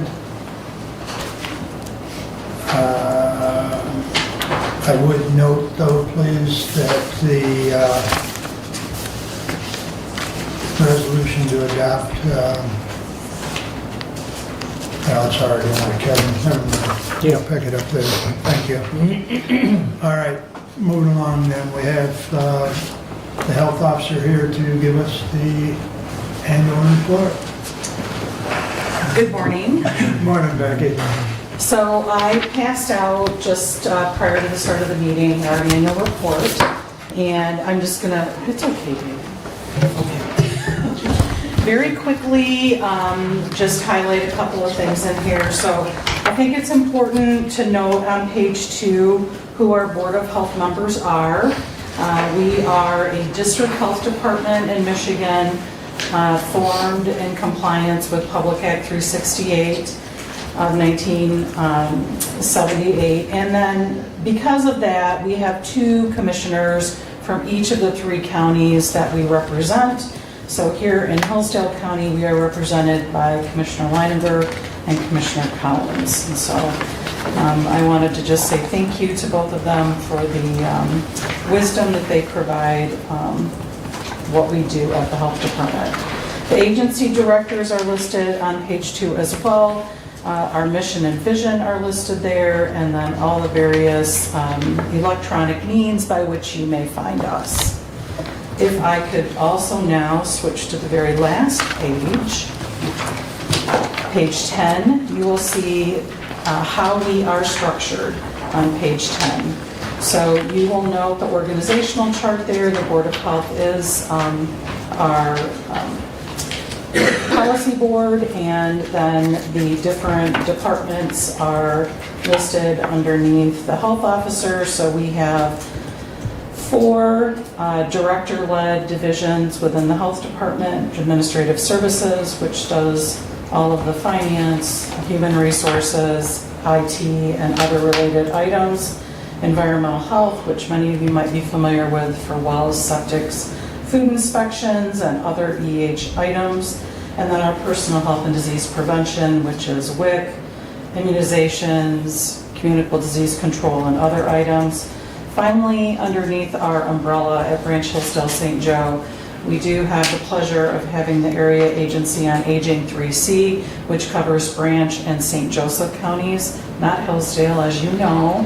Region 2 covers Hillsdale, but those are our 4 divisions. And then we have a separate supervisory-led section, health promotion and education, and that section is involved in county collaboration and social media and messaging and development and all health education type of activities. So that is us. This is the annual report for fiscal year 25. So that is October 1st of 2024 through September 30th of 2025. And the different divisions that I already mentioned are highlighted within the report. There is a Dear Community letter where I try to highlight some of the important work that we've done. For example, I will simply mention that we have been working on a grant from the Office of Highway Safety Planning, and that grant allows us to work on improving safety with Amish buggies and vehicles on roadways. That involves the road commission and the law enforcement, as well as members of the Amish community, and helping to make decisions to improve safety and prevent traffic crashes. So that we believe is important work, and we have seen some progress with buggies becoming more visible, especially in the evening hours, and also horses being more visible that pull those buggies. In Hillsdale County, we have been also working on providing some off-site services with our mobile unit in Litchfield and in Waldron. And frankly, we're not seeing much success with that effort. It's unfortunate. I've been asking for stats for that, and actually at the next Board of Health meeting, we will share some of that information probably in July, not June, and show you what we've been doing to talk about it, to advertise it, to on phone calls offer it, and yet the actual service statistics that we're seeing. And so we'll be talking about that in July. Beyond that, each section in here, as I mentioned, is with regards to the different divisions, and I guess if I'm going to highlight anything with regards to communicable disease data, I would just note that is on page 7. If you look at the Lyme disease list, which is towards the bottom of the chart, you will notice that we are seeing a pretty steady increase in cases of Lyme disease within the district. Lyme is spread by ticks, and I think everybody is quite tired of ticks, but I think we all need to learn to live with them, protect ourselves from them, and take steps to long pants and socks and pants if we're out in brush, checking over our extremities and our bodies after we've been outside working in those types of environments to prevent. And I'm just going to leave it at that today. So does anybody have any questions for me? Outreach with the Amish as far as vaccines and other, that's ongoing? Always ongoing. Our Children's Special Health Care Services staff, so that's the staff that works with kids that have diagnosis that provides some state benefits implemented by our office to do case management with those kiddos and those families. They tend to work pretty closely with those Amish families, and that's kind of our first point of contact. And then now we've got a health educator who's talking with bishops with regards to the highway safety grant. And we always combine those conversations around other things, such as immunizations to keep their families safe. And I would highlight that last aspect specifically, Commissioner, in that promotion education department, working with those bishops, strengthens that interaction between the agency and the Amish community, especially when we're working to help keep them safe and help keep the English safe who are operating their vehicles around them. Right. Yeah. Appreciate it. Respectful relationships are really Right. what we're trying for there, and, you know, so, yep. Go ahead, Becky. Becky, I love numbers. Numbers, yeah, which one? So, just a couple of things that really jump out at me in Zeesmeyer, when I was a member of your board. I always like to look at those numbers every month. Histoplasmosis, not a great thing to be having out there, especially in the female population. So, any reason, rationale behind the big uptick in cases? Yeah, I don't have that prepared for you today, but I can certainly look and get back with you. It is alarming to see that jump there from the previous years. The other is latent TB. Big jump. Yeah. And I know just as a healthcare provider, we quit testing in our company probably 8 years ago. Annual TB testing. Yeah. So that used to be a thing. Yeah. And we haven't done it there for a long, long time. So any thoughts as to what we're seeing there for more cases? Probably what you'll remember is around 8 years ago, there was a shortage of the testing serum that's used to test for TB. And that kind of, also at the health department, annually our staff was TB tested. And we haven't done that either for at least 8 years when the shortage became an issue. So I think some of the latent TB that we're seeing are immigrants that are coming to our communities to work in some of the businesses that are located here. And some of the things that they're required to do as they come into the United States is to be evaluated and tested for these things. So that then brings those to light, and then we know more, we know about it, and then of course we work with those individuals to prevent latent TB from coming actual TB so that we don't have a disease outbreak of TB. So yeah, we do a lot of that work. Very, very good. And and I would concur with you on that. That comment. I've heard some similar in regard to that legal immigrant population, particularly in Branch County. So definitely.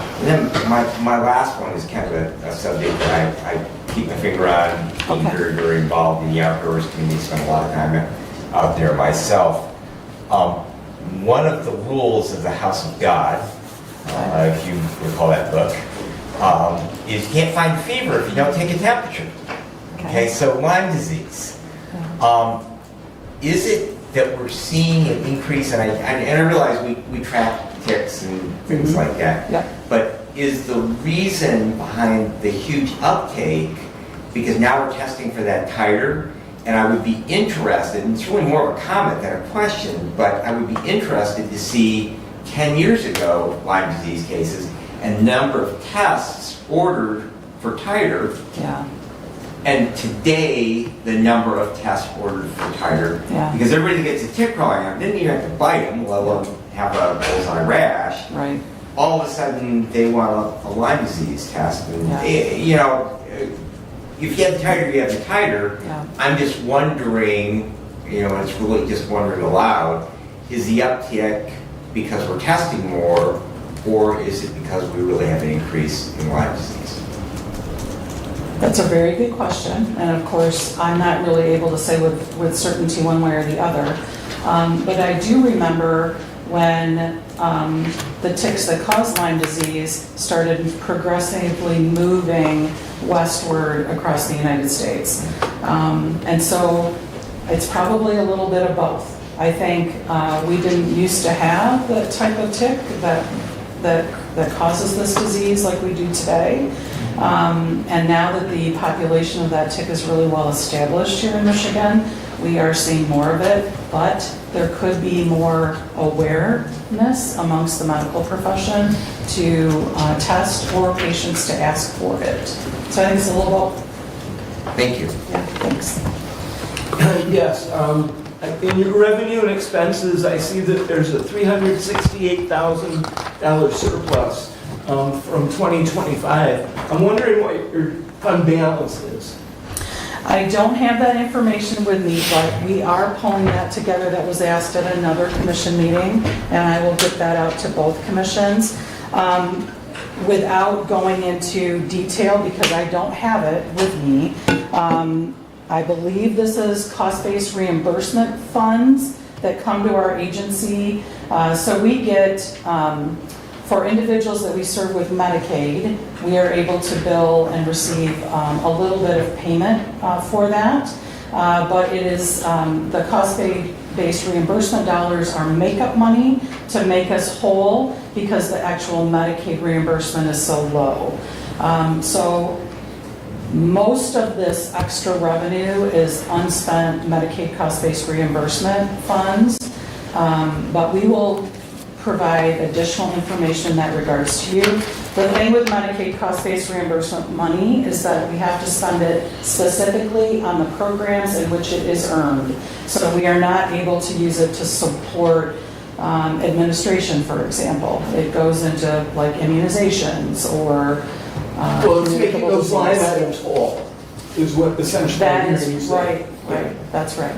Yep. I would be interested in the total general fund balance. We'll be happy to get that for you. I can, Okay. it's on our website, it's on our audit. It would be in the audit that's filed with the state of Michigan as well, Commissioner. Any public body has to file that. As of the last fiscal year, the agency's fund balance was $3,967,661. Of that, $3,597,456 is assigned.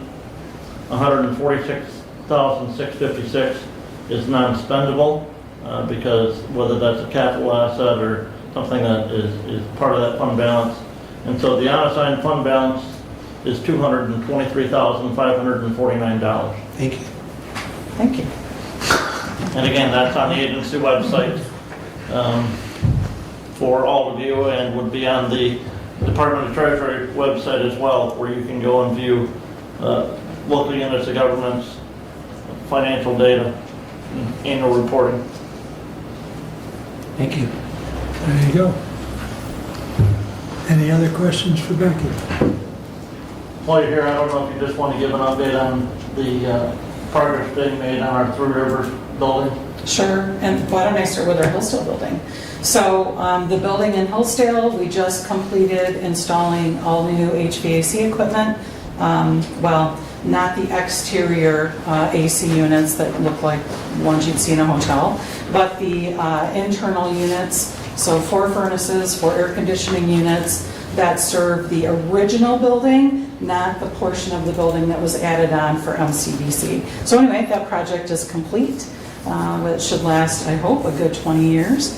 And then, as you know, we addressed the exterior of the building in the last fiscal year as well. So trying to be good stewards of that building. Three Rivers, as you know, was damaged in the March 6th tornado that came through Three Rivers. We did have 8, I think it is, staff members still in the building at that time. It hit just before 4 o'clock when our office closes. Everyone was safe. They were within an internal office of the building, and so no injuries there. But the tornado did rip off the west end of the roof, the gable end of that building, and so all of that was open. All of the offices back there, the mechanical room, which housed the HVAC equipment, the air conditioning units, which are on that end of the building, all of that was destroyed. We are just starting to see some additional movement from the contractor. We do have a roof on now. The roof is at least keeping us dry, and we're starting to see an electrician was in there this week. HVAC contractor was in there this week, so we are starting to see some movement to get us back into that building temporarily. We are offering services in Three Rivers at 255 North US 131, which is a strip mall behind the Wendy's. Very small though, so we don't fit well there. And we're making good use of the space that we have in Sturgis, which is a satellite office. So, humbling experience for sure. Very good. Anything else for Becky? Becky, just one last, since you mentioned Sturgis, closing the Sturgis Hospital. Oh, yeah. So, Sturgis has been operating as a rural health designation for a little bit here.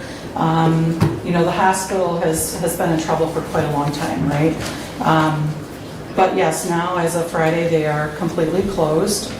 Beacon, who owns the hospital in Three Rivers, had already acquired some of the doctor's offices in Sturgis because they purchased Borges up in Kalamazoo, which was Ascension, and Ascension owned some of those doctor's offices. So Beacon has more of a presence, I would say. Beacon still offers in Three Rivers almost all services. They still have an OB maternity ward, which in Coldwater at Insight, there is not one any longer. So our Sturgis residents, you know, they do have to travel, but they can still receive services 30 minutes away in Three Rivers or about 30 minutes away in Coldwater at Insight. Yeah. It's really going to hurt access. Yes, and we're lucky. We are blessed, right? There are many areas of Michigan and even around the United States where people have to go hours to get to care. And we're right now, only 30 minutes isn't bad. Well, I would say LaGrange is closer to them. Yes, but you might be out of network in Indiana. So if you're out of network, then you need to look for care in Michigan. So, Right. yeah. You ought to know that. He knows. I do, but I do know how close that hospital is. And it's a beautiful hospital from what I understand, although I haven't been there, so. Been by it many times, but I've been in. Yeah. All Me right. either. Anything else? Thank you for your time today. Thank you for your patience. All right, moving along. Cassie, good morning. Almost afternoon. Well, afternoon. All right. So my name's Cassie Watson. I think I've presented at least once to all of you before. I am the new CEO of Lifeways. I've been in it for almost 5 months now, so time flies. So you have in front of you the June report, so I'll just make note that the staffing timelines demonstrate staffing through May, but service timelines go through March because our quarters are based on the fiscal year starting in October. So what you see from a service delivery standpoint is through the end of our second quarter. What I would also highlight is that this report might look a little bit different. So I just wanted to make sure that we put the general information of what Lifeways is at the very top. Just as a reminder, we use a lot of acronyms, as do you. So sometimes it helps to just put that right at the very beginning. And then I would just ask if there's anything that you want added to this report, please let me know. This is my first time presenting this particular report, so obviously there are opportunities for this to be improved to meet your needs as county commissioners. So just some general highlights. Annually, Lifeways serves about 7,000 unduplicated individuals, but at any given time, about 4,000 or above 4,000 are open to services. 3,000 of those are generally adults, and about 1,000 of those, so 75-25, are children. Something to highlight that I've asked our communications team and our quality management teams to put together is a audit website, and that demonstrates not only our performance on audits, but also our corrective action plans. What are we doing every time that we have an audit and there's an improvement that's identified? So that is linked in the report. And that includes all of the audits that you actually see underneath it. So that includes our 2-in-1 accreditation for Inform, also our CRU licensing audit, as well as our recipient rights site review and our CARF, our accreditation review. So we're required to be accredited in the state of Michigan as a CMHSP, as a community health provider. So we do that every 3 years. We get accredited by CARB. And then we also just did our very first HIPAA security screen, and this demonstrated a 79% compliance, which really reflected a solid foundation, but obviously some opportunities for improvement. So we'll be presenting on some of the activities we've completed as a result of that audit tomorrow at our board meeting.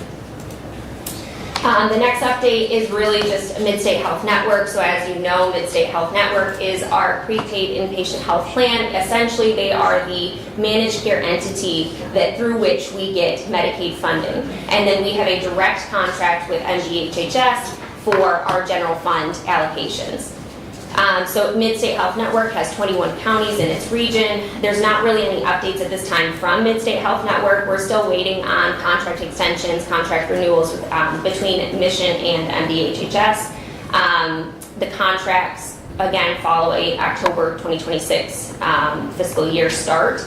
So we're just waiting to see the contract negotiations commence in the next month or so between Mission and MDHHS. The next highlight is just from MDHHS. So obviously, again, MDHHS we have a direct contract with them to receive our general fund dollars, but then we receive Medicaid dollars through the state to Mission to Lifeways. So a little bit different. But they're responsible for statewide policy standards regulations.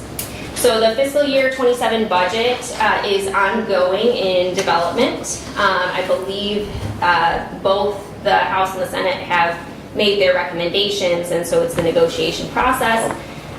What's noted here is that the House of Representatives included in their budget recommendations 2 boilerplate languages that would kind of stop 2 initiatives by MDHHS that really don't have enough time before a new governor is in place, a new Senate, House, and several different positions are in place with the election year. So the first initiative that it would stop is the RFP to essentially recreate the PIHP, the managed care entities that provide funding and oversight to the community mental health programs. So the House boilerplate language really says legislators need to be able to approve this before you move forward. And it also prevents the implementation of the mental health framework, which is also an initiative by MDHHS that really doesn't have a policy in place at this point in time, and created a lot of questions of how it impacts the public safety net, but also Medicaid health plans, as well as just general service delivery in the communities. Again, this was supposed to go into effect October 1, and then a new governor, new administration is coming in, starting in 2027, and so it just would have created a lot of chaos for new legislators, new administration to work through. And so the boilerplate language that the House of Representatives also recommended was to require legislators to approve the mental health framework before it would go forward. So we still don't know the outcome of those actions and activities, and we're just monitoring as our budget starts its preparation process. Another item which I just spoke about a little bit is the PIHP procurement. So MDHHS in 2025 did announce its intent to reduce the number of managed care entities that were overseeing the CMHSPs. There was a lawsuit that was filed by several PIHPs and community mental health programs. The lawsuit essentially said, yes, the state can reduce the number of PIHPs, but no, the state cannot violate the requirements for service delivery by community mental health programs as stated in the mental health code. So the RFP was actually rescinded by MDHHS, and so we're waiting to see what comes about because there is still the spoken intent of reducing the number of entities over the community mental health programs and essentially the number of regions. They did host, MDHHS hosted a listening session. I participated in that. They didn't really speak to or answer questions, but they acknowledged when we asked questions about the intent of the project. So still waiting on a new RFP. The mental health framework, again, I alluded to this in the boilerplate language. The mental health framework was essentially announced by MDHHS as a way to improve how mental health is coordinated in the state of Michigan for Medicaid members. But it essentially bifurcates the system so that people are either mild to moderate or they're severe. And it didn't answer the question of a CCBHC like Lifeways or other CCBHCs across the state who are supposed to serve the mild to moderate to the severely mentally ill, how those entities would still be able to conduct their operations or what it meant for their requirements. It also left a lot of questions as to how coordination would actually occur and why individuals would be separated across the system based on an assessment that could have happened a year ago. So your funding, your insurance coverage was essentially determined by an evidence-based model, a tool, the locus tool if you're an adult, or a non-evidence-based tool, which is the MichiCans for children. And those tools aren't done at every visit. Those tools are used at specific points in time or in changes in level of care, but MDHHS use that as the determining factor on whether you have a Medicaid health plan or you have the C of H coverage. And so it would have created a lot of havoc for emergency departments, police officers, and really across the system of like, people just need care and they don't need to wait for administrative activities in order to receive that care. So that mental health framework, MDHHS asked for feedback, and so the CMHs, including Lifeways, provided feedback and provided 11 pages of really questions of like, how does this work? And so in response to that feedback, MDHHS has delayed it, but we don't know what date. And then just the final note is that federally we're just waiting on some guidance from MDHHS on HR1, and they started to release some of that guidance. And really it's just, you know, our staff are going to have to be very proactive working with the vulnerable people that we do to make sure that redeterminations are done on time. If the number of eligibles goes down, the state essentially increases the rate for services, so there's a financial component there. What does that look like if the total Medicaid funding in the state goes down? So just a lot of unanswered questions at this point, but really it doesn't change how we do business other than being very mindful of continuing the activities that we're already doing and the vulnerable people that are going to have to, you know, apply for benefits more frequently, or if they lose benefits, how do we help them navigate to identify new benefits? How do we help them navigate the work requirements that come with this? So just really enhancing our support around people that we serve. And otherwise, I think that is all I have for my report.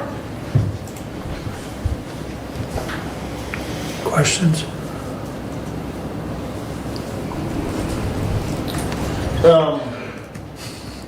Medicaid cost reimbursement, are you seeing with the redetermination requirement that were in HB1, have you seen a reduction in your Medicaid cost reimbursement payment from the state? We haven't seen a cost reduction in the state. What happens is we receive funding based on the number of Medicaid eligible individuals across both counties, and it's not differentiated. They're just lump sum. This is what's in Jackson and Hillsdale counties total. And so when the number of eligibles goes down, the reimbursement it goes down unless the state does a rate redetermination, which is what they've done historically. They've done a rate setting meeting, and they've said we need to increase the amount of funding that goes to the public system to accommodate and account for that reduction in eligibles. So that's really what we're looking at is how is the state going to respond to a reduction in eligible individuals, and or, you know, will it really impact, actually let me rephrase that. It will impact the CMH system, because even though the people we serve are likely the exempt population, right? They're the folks that don't have to have the work requirements or don't have to do the redeterminations as regularly. The fact that the number of total eligibles in the community is going down will likely have a reduction in funding unless the state responds in some other fashion. Now, both budget recommendations from the Senate and House of Representatives seem to indicate that they're trying not to reduce funding, but obviously if you fund one area, you're not funding another area. So there's still a negotiation going on, and they're trying to be very conscious of the reduction in funding coming to the state.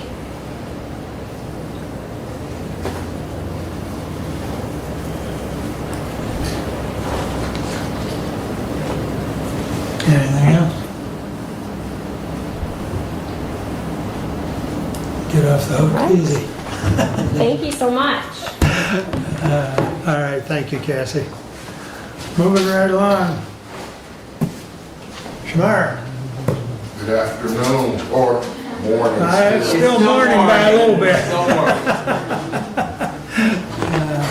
All right, as I told Commissioner Ingles. Is your presentation?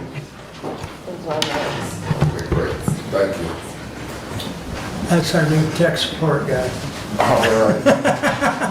A man of many talents. And if it's okay, it's asking to be rebooted. I'll say, I'm asking to remind me later. All right.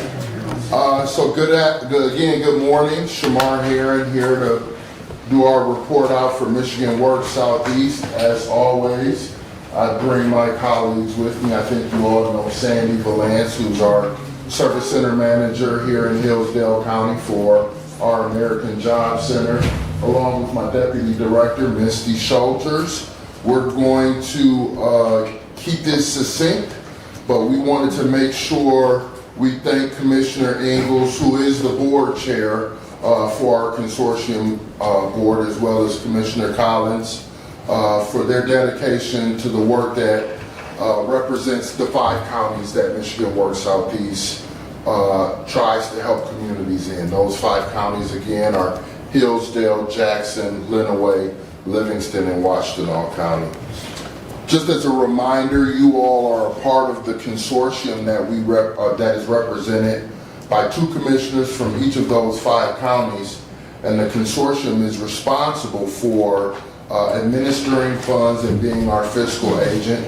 So just last week, the board approved our annual budget that is coming to a close that represented the 25 and 26 fiscal year. And they also approved the upcoming budget for the 26 and 27 fiscal year.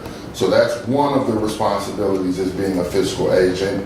They approve all contracts that have anything to do with the consortium board. They are also our employer of record, meaning that they represent the administrative body for all 82 employees of Michigan Works Southeast. So once again, thank you to the commissioners in this body for being a solid partner to the organization. Really quickly, again, those are the 5 counties that we represent. We have a population of almost 1 million people and a labor force of 445,000. That means individuals who are looking for work and able to work. That's the number that labor force represents. And so we are proud to engage the employers who work with them. You'll hear a little bit more about that in a moment. We're always working to assist those regardless of their status socially and economically. But as you can see across our region, we have a 12% population below poverty. We have about a 35% population of individuals who are in the asset limited, income constrained, but yet employed, also known as the ALICE population. A quick stat, 37% of workers in the region travel more than 30 minutes to work, and 15% travel more than 60 minutes to work. We like to keep that stat in this presentation deck because people go where they can make a living. So we sometimes have our lines in our heads of our counties and our townships and cities, but people go where the work is that's best suited for them. So up next, we're going to really dial into what's happening here in Hillsdale, but I wanted to make sure, similar to this picture, Sandy, I might have to put this screen down so they can make sure they see you. Oh, okay. You've been hiding in there, under that Game Boy. You ready? I am. All right, Sandy, the floor What is did you hit yours. to move the? Just an arrow. Okay, got this, Yeah. okay.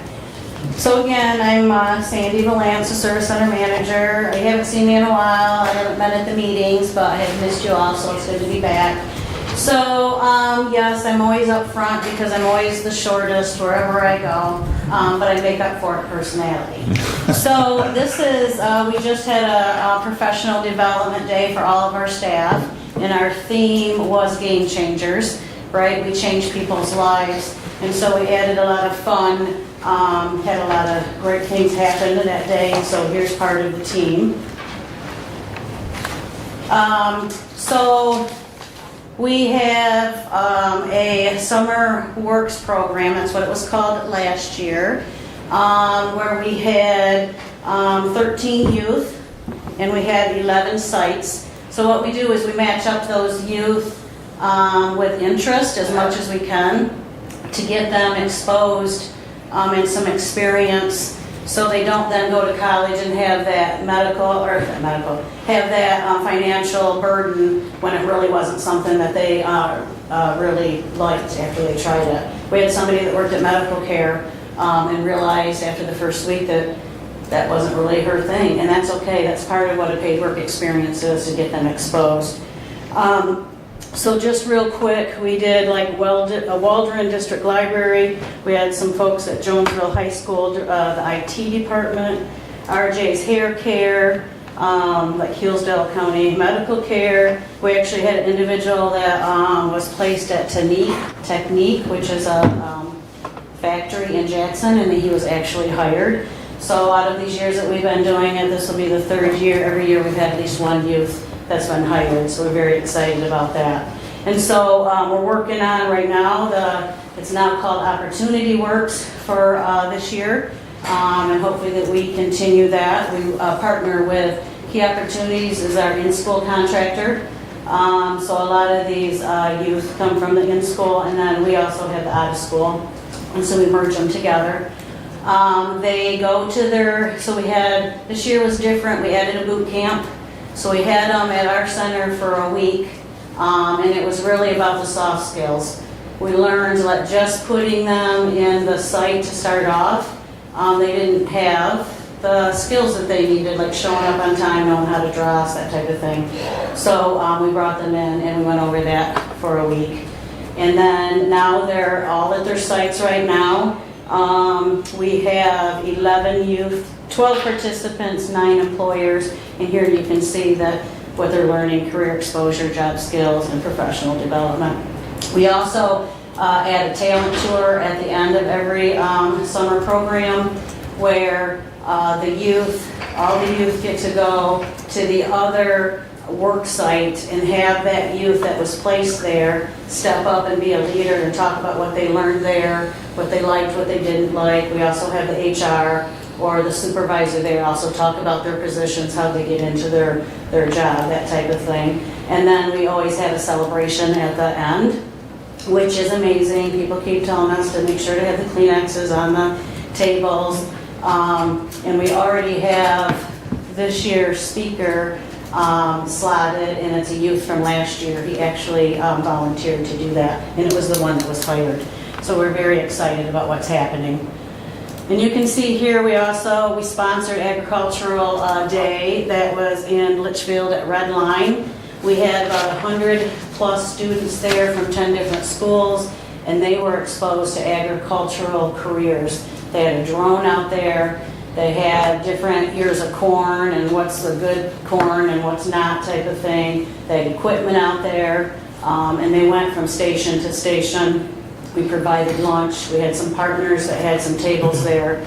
Jackson College, we were there, that type of thing. And we were also very proud of we were the best employment agency for Hillsdale County. That's a Google review, right? Those reviews matter. So we got that award. And then some quick highlights. We threw in unique employers. So these are our top employers right now: Myers, Walmart, and Hillsdale College. And it kind of makes sense if you look then at the top 3 posted occupations, stockers and order fillers are actually there. That's what the jobs are for Myers and Walmart, is filling the online grocery shopping and stocking, that type of thing. And what's impressive is our median wage. So, right, it's in the middle. It's not the top and the bottom, but it's in the middle, and it's $24.73 for our county. And the last but not least for me is we're very proud of, for everyone that we have put in training from July 1st through the end of June. We're not there yet, but we're already at 83%. So everybody that we have paid for and put through training has completed, which is very high, and we're happy about that. And then the jobs filled, we have 563. So of those postings, and when we find out, which we follow up, we call, we check with the employer, these are the ones that we actually know that actually got filled. I think it's higher, we just don't always get that information. And then we have 218 participants that we have enrolled that's helping with upskilling, so some classes that might be helping them just with a resume to find employment, those types of things. That's my report. All right, hi, good morning. So Misty Schulters, Deputy Director, but for the last year I've also been serving as our Interim Business Services Manager. So I'm just going to take a few minutes today to share some great successes that we've had here in Hillsdale working with our local employers, and hopefully you'll walk away understanding a little bit more about the services that we provide. So this first slide here is about just our general employer services that we provide to our employers. A few of those key services are job posting assistance on mytalent.org, which is the state's labor exchange system, brings together the career seekers plus the employers and hopefully make those matches. We also offer interview hosting, and we can support scheduling if they're low on HR staff. We want to step in and be able to support those needs. And application routing. Long gone are the days where we used to take paper applications, but every now and again we have someone that does have a paper application, and we're more than happy to collect those at our office for the employer, as well as onboarding support. And sometimes that looks like these employers actually coming to our AJC over on 21 Care Drive and utilizing our site. And so a couple examples in the last year of that happening has been with Marshalls and KFC, both of them looking to entirely fill their workforce, and after each of them spending a couple days on site interviewing eligible candidates, and then even Marshalls doing their onboarding, we were able to report 89 job offerings between those two employers. WBL, so what does that stand for? That's work-based learning, and this story right here is really near and dear to my heart.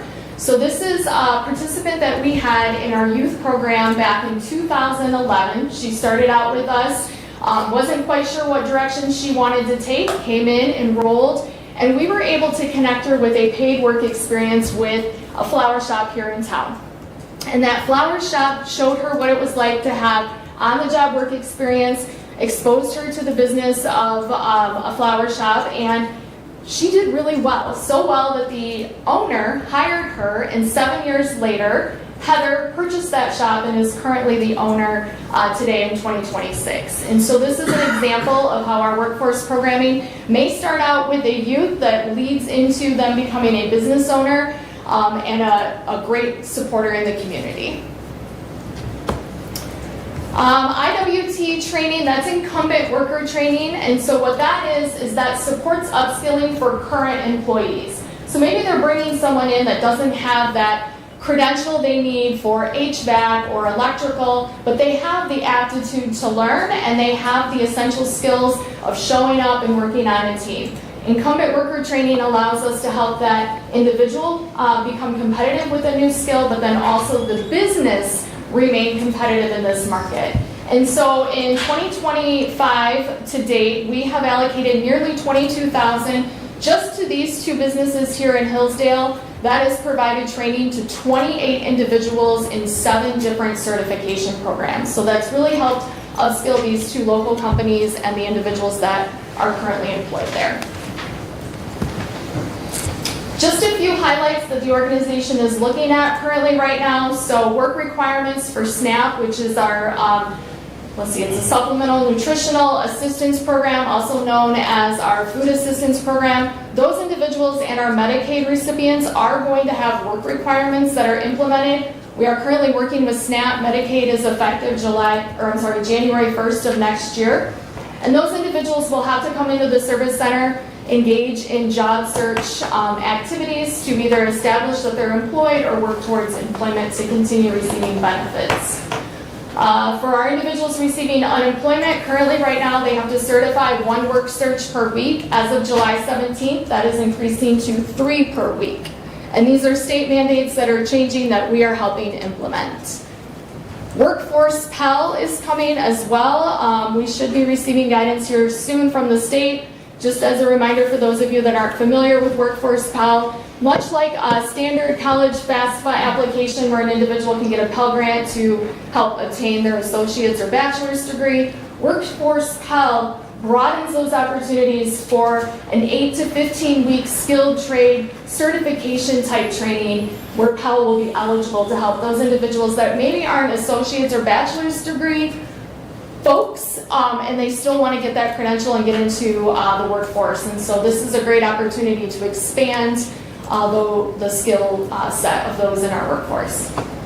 We are continuing to provide AI literacy to both businesses and career seekers. We can't deny it, it's here. How do we utilize that to drive efficiency and effectiveness in either business operations or in career searching? And then of course, stay tuned, our website is always under continuous improvement. All right, thank you. And to wrap up our annual report, you can take a picture or scan that QR code and you'll see our new annual report. It outlines our workforce program outcomes. We come to you specifically regarding Hillsdale County, but we have those 4 other counties that we're responsible for. And you get to see an aggregate number. It's fiscal information for the year, fiscal year 25. Gives you some success stories, partnerships, and more.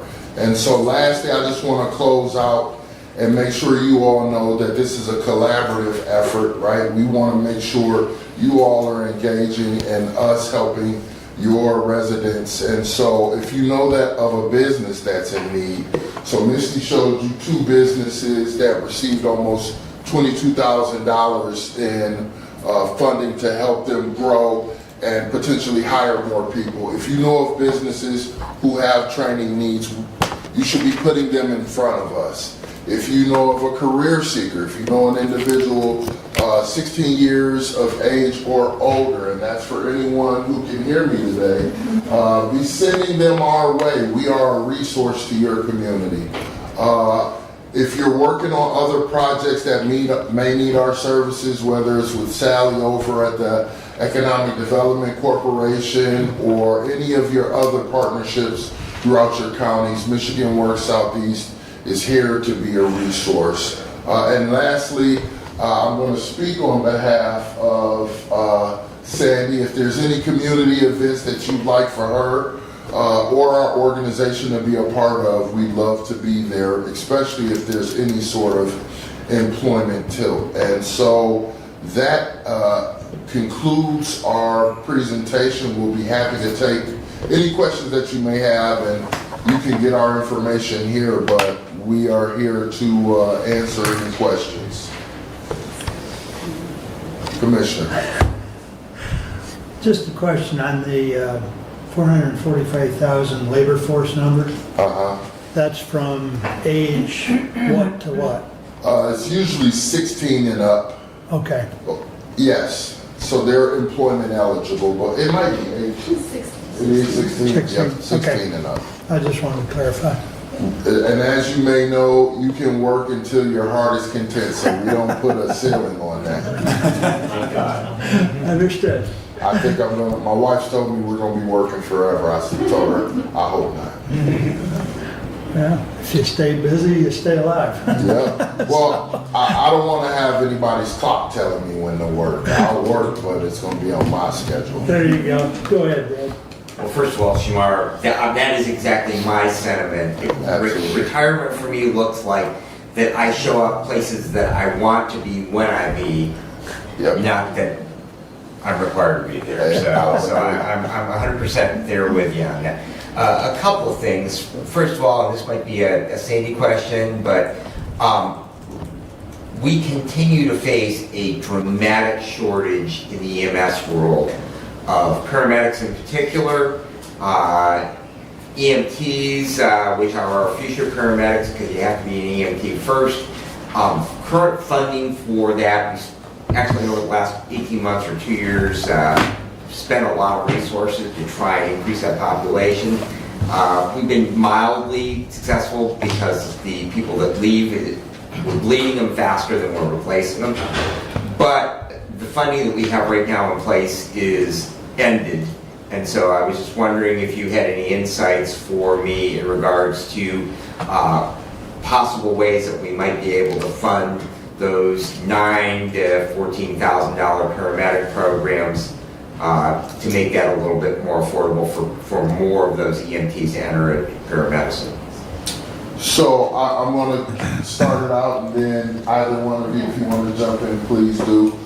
So before we get to how we could potentially help fund some of the training that's needed, I want to make sure this body understands that there's also, so the issue that you're speaking of in terms of just the overall talent pool, every industry, every sector is facing it.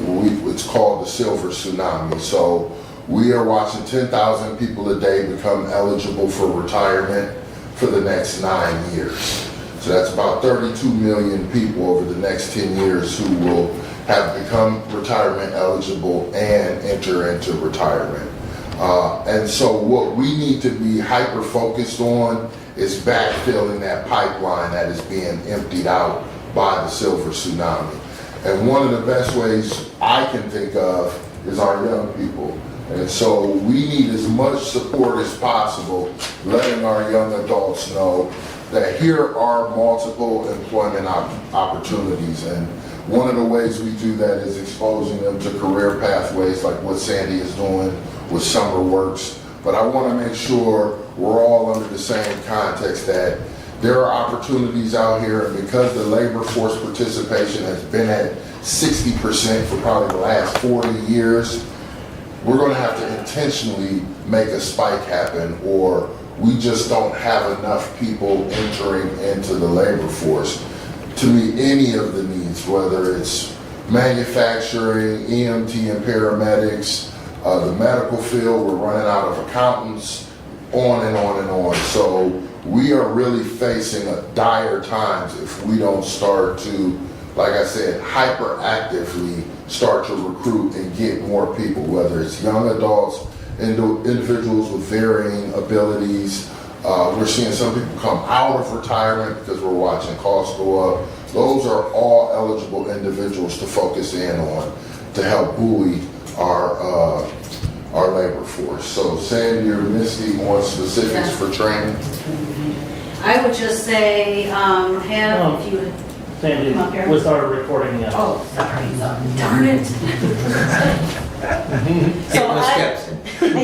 So I would say, I don't know if you have individuals that are interested and it's just the funding on the back end. If that's an example, have them contact me, have them stop in. What we would need to do is check eligibility, see if they're eligible for us to pay for. And a lot of that, I gotta see if they're the training providers on the school approved list from the state. So there's some questions I'd have to dig in and ask.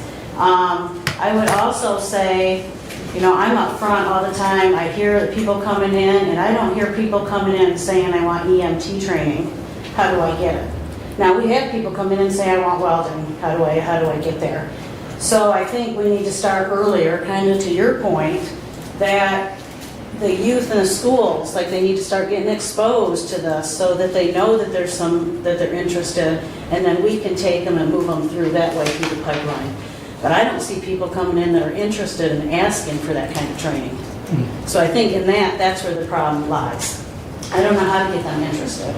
I don't know if it's the hours, if it's the pay, what that is. But You gotta some, come up with a TikTok yeah, dance. something is preventing the interest to be able to move them through. I don't know if that, this probably doesn't answer your question, but. And I think that I would probably encourage some folks that I'm associated with to reach Yeah. out with you and, Yep. and see what opportunities might be available. Yep, So- absolutely. Very good. The other question I have for you, overall, within the not just southeast area, but also just across the state of Michigan, we hear a lot of controversy about alternative energy, and also about data centers. What are the real numbers in jobs that we are creating with that? Because we hear from both the pro and the con side of that it's technology. We have the opportunity for new jobs. But what are we really creating as far as jobs with that relatively new industry here in Michigan? So I'll be honest. Yep, go ahead. You And can I'll take be that. straightforward. I like honest, I like straightforward. Yep, and so everything that I've been reading, watching, and hearing says there will be a slight uptick in skilled labor in the beginning, and then there's going to be a net negative loss because you won't need as many people manning those, let's call them data centers, right? And so there won't be hundreds of people working in those centers. They're working towards something called dark spaces where there's virtually no humans in the building. So I have not heard of any sort of net positive hiring that's going to happen long term with regard to the data centers. So. And I'll add that I think we don't have our colleges there yet either. Like, I don't know that there's training, I haven't seen any training being offered for any jobs that are going to be involved into a data center. So that needs to start pretty soon, because then we have the pipeline, we have the people that we can funnel through that if the need is there. But I don't know if there's any classes that are available yet that I So know of. one opportunity I do know for someone who is working in one of those in another state is electricians. Okay. They have on site 24 hours a day an electrician. Okay. So rather HVAC. yeah, HVAC is also Yep. I just don't believe there's going to be hundreds. I don't know if there will be dozens. I think you're going to have a handful to come in when there's an issue. And all of that is supposed to be self-contained, right? Or be able to be accessed from remote. Thank you. Any other questions? All right. Thank you for the update. Thank you. Can I say anything on No. behalf, in favor of them? No. We appreciate it. Yeah, you can write a Google review. There you go. I went for Doges, I said lots of people. Okay. Oh, yes, you do, yes, you do. All right, that takes care of our standing orders. Before we go to committee reports, we'll take a 5-minute break. We will resume at noon.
please.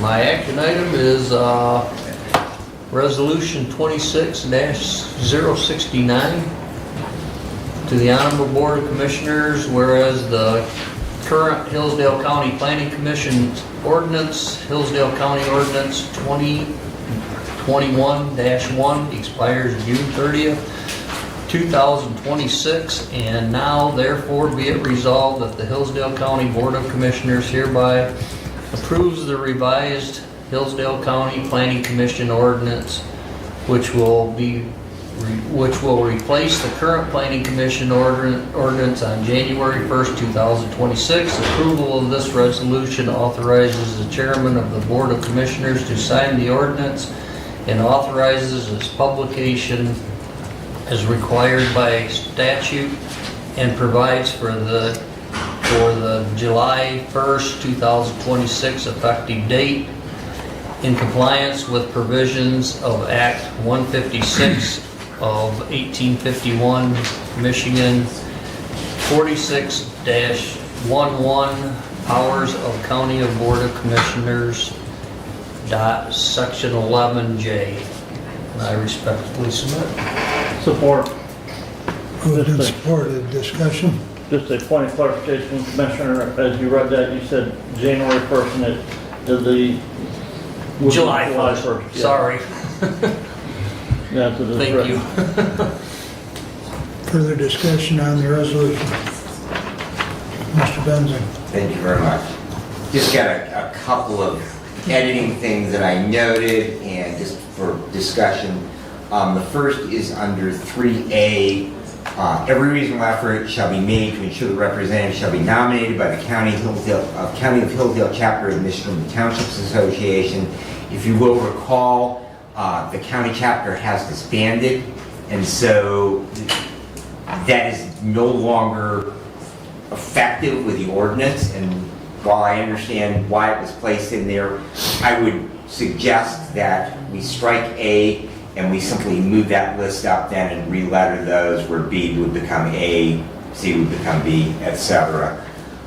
The other edit that I had to recommend was under liaisons. That is 103B and following number 8, I would suggest that we add a representative from the County Materials Management Committee. Similarly to the other partners that are included in that, materials management has now become, by changing state level policy, a very significant thing. We are now required to have that materials management committee in perpetuity, and so I would recommend that we add a 9 on there for that representative.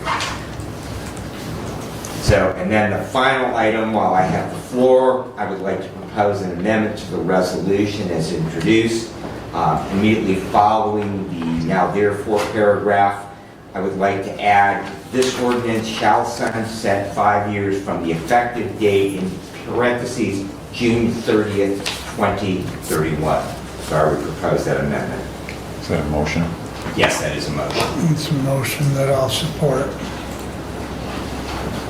And just to that amendment, this is in keeping with what we have done previously. The previous ordinance has had a 5-year sunset. Our ORV ordinance that we have considered recently to reinstate that, we have continued that tradition.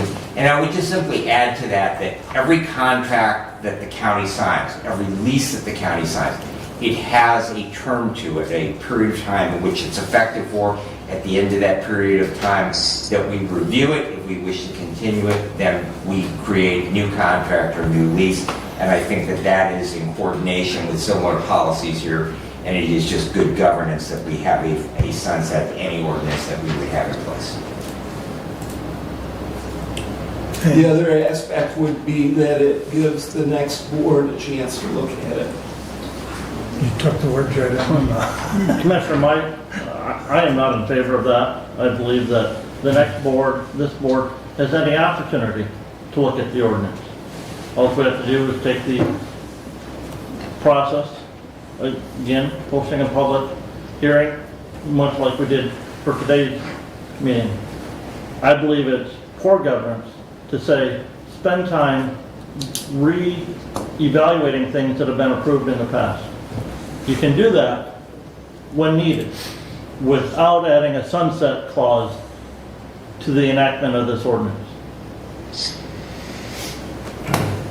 And it has been tried or done 3 times previously, 2 or 3 times previously, where once I believe you, Commissioner Benzine, brought up a motion to disband it.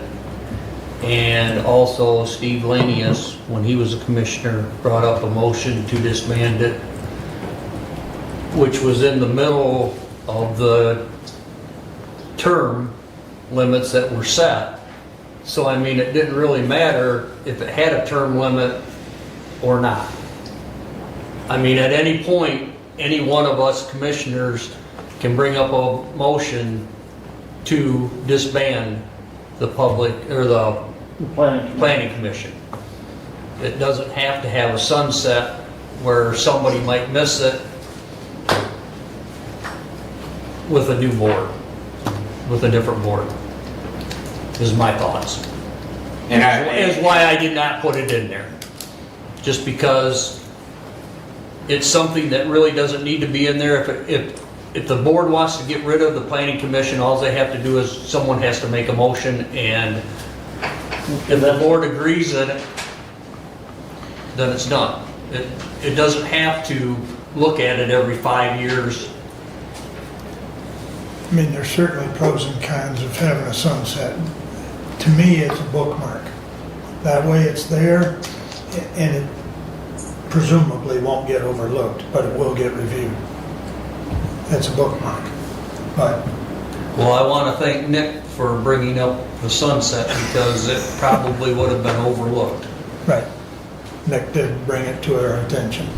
So, And without that, it would have been not in effect on July 1st. And so, again, to me, it's just another reason to not write a sunset in. Anytime the Board of Commissioners can proceed with the process of evaluating or eliminating the ordinance.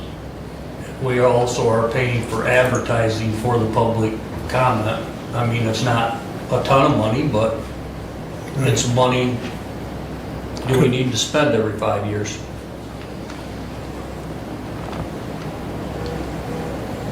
Further discussion? There's pros and cons.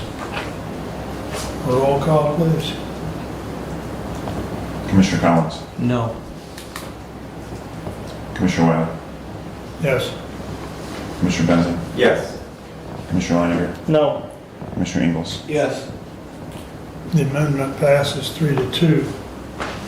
And in that amendment was the other changes? No, that was just. No, the amendment, my amendment was solely on the resolution. But as we continue discussion, Commissioner, I would encourage that we consider those changes.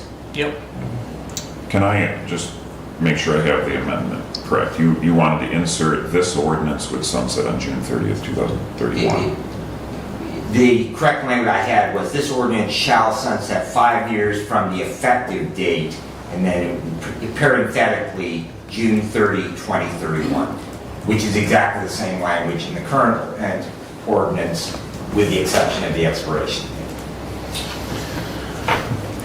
And then that would also then, with that amendment, if the ordinance was adopted, then it would simply, after the effective date of July 1, 2026, it would say sunset June 30th, 2031. And there's 2 places I believe that would be inserted.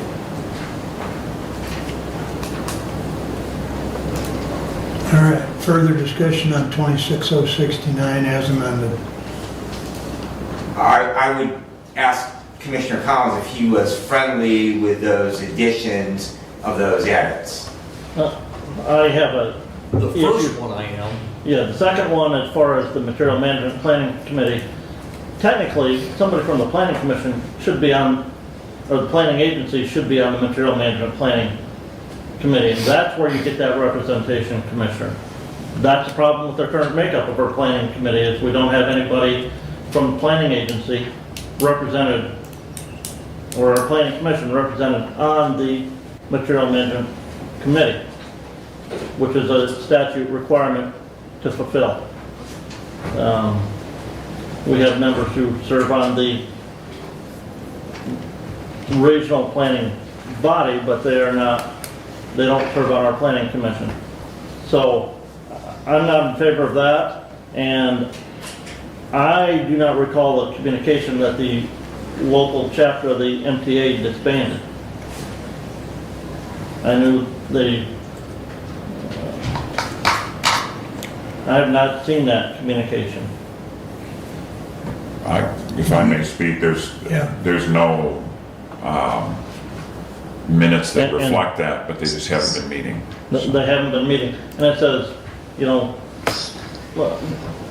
that says preference will be given to recommendations. It doesn't say that it has to be. Much like the agricultural representative, you know, starts out with a recommendation from the County Farm Bureau chapter. Doesn't mean that it's mandated. And so, to me, that language is fine as written. And I would just simply recall where we have held up making those appointments because of the lack of that endorsement.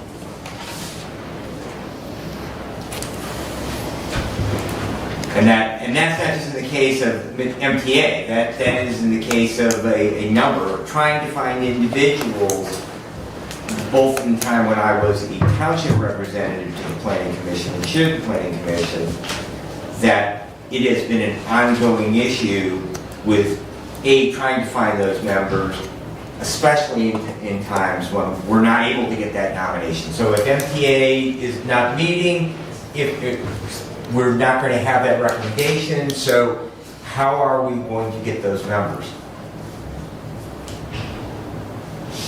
I just simply don't want to clog up the process. It's hard enough to get a quorum. And maybe that's changed in the time that I've been away from Planning Commission, but it was always a struggle previously to have a quorum to be able to conduct business. And so therefore, to have a full complement of members, it just simply increases the number potentially that are going to be there to enable them to be able to do business. The year and a half I've been on it, we've missed one meeting. And we made that up within a week because of Fayette Township needed something to be done.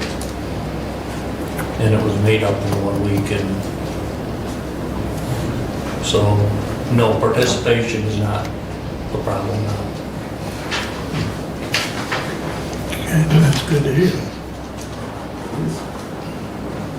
Okay, any further discussion on 26069 as amended before we vote? I do have a comment. Cities and townships who have zoning and master plans, am I correct that they have precedent over the county planning commission? Yes. And then those townships that have no zoning or planning choose not to have planning, and that's why they have no zoning or planning commission.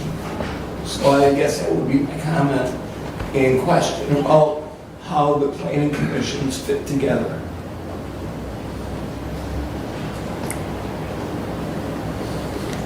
In regards to that, Commissioner, the county master plan takes into account those master plans for cities and townships within the county that have their own plan and encompasses those into the county master plan.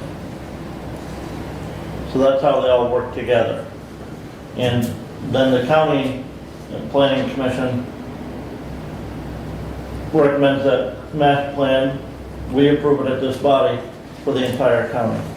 But to me, with my experience as having been a planning commission member as well, is that the townships and the cities drive the planning commissions, not from the county to the cities and townships, and that when there's, it's the cohesion, there's townships, quite frankly, that have windmills and solars coming, there's others that don't want, and to me, the county master plan truly is a conflict with the cities and townships and the local governments as they put themselves together. So It just doesn't always fit together. That would be my comment. All right. Any further comments? Roll call, please. Commissioner Wiley? Yes. Commissioner Benzing? Yes. Commissioner Langer? No. Commissioner Ingles? No. Commissioner Collins? No.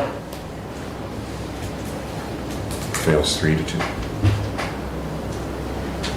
But if I may, I will vote no because of the sunset clause, and strictly that.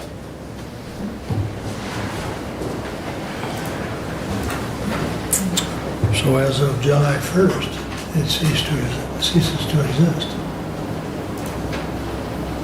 The way this vote just went. Okay. Please continue, Kevin. Floor is yours. Everybody I had a meeting with was in standing order this week. So, mine is done. All right. Mr. Benzing, your turn.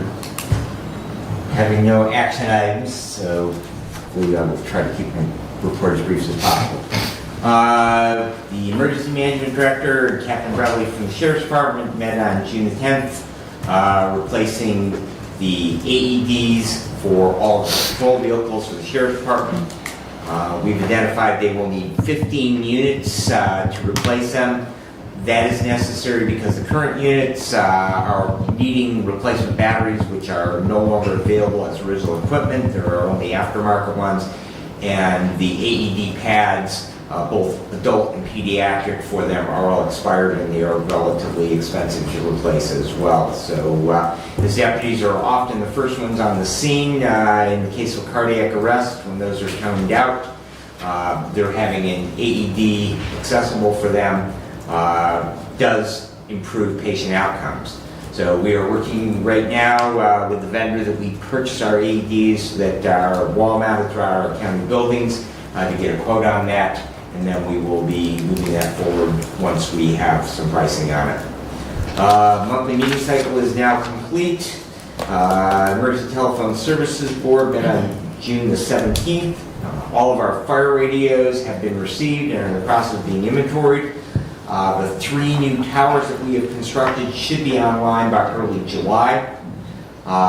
They are currently looking into a BDA or a bidirectional antenna for City Hall. They're having some connectivity problems now that law enforcement has moved over to 800. However, we are hoping that we can save the expense of doing that and deciding whom will be paying for that once the antenna towers are up.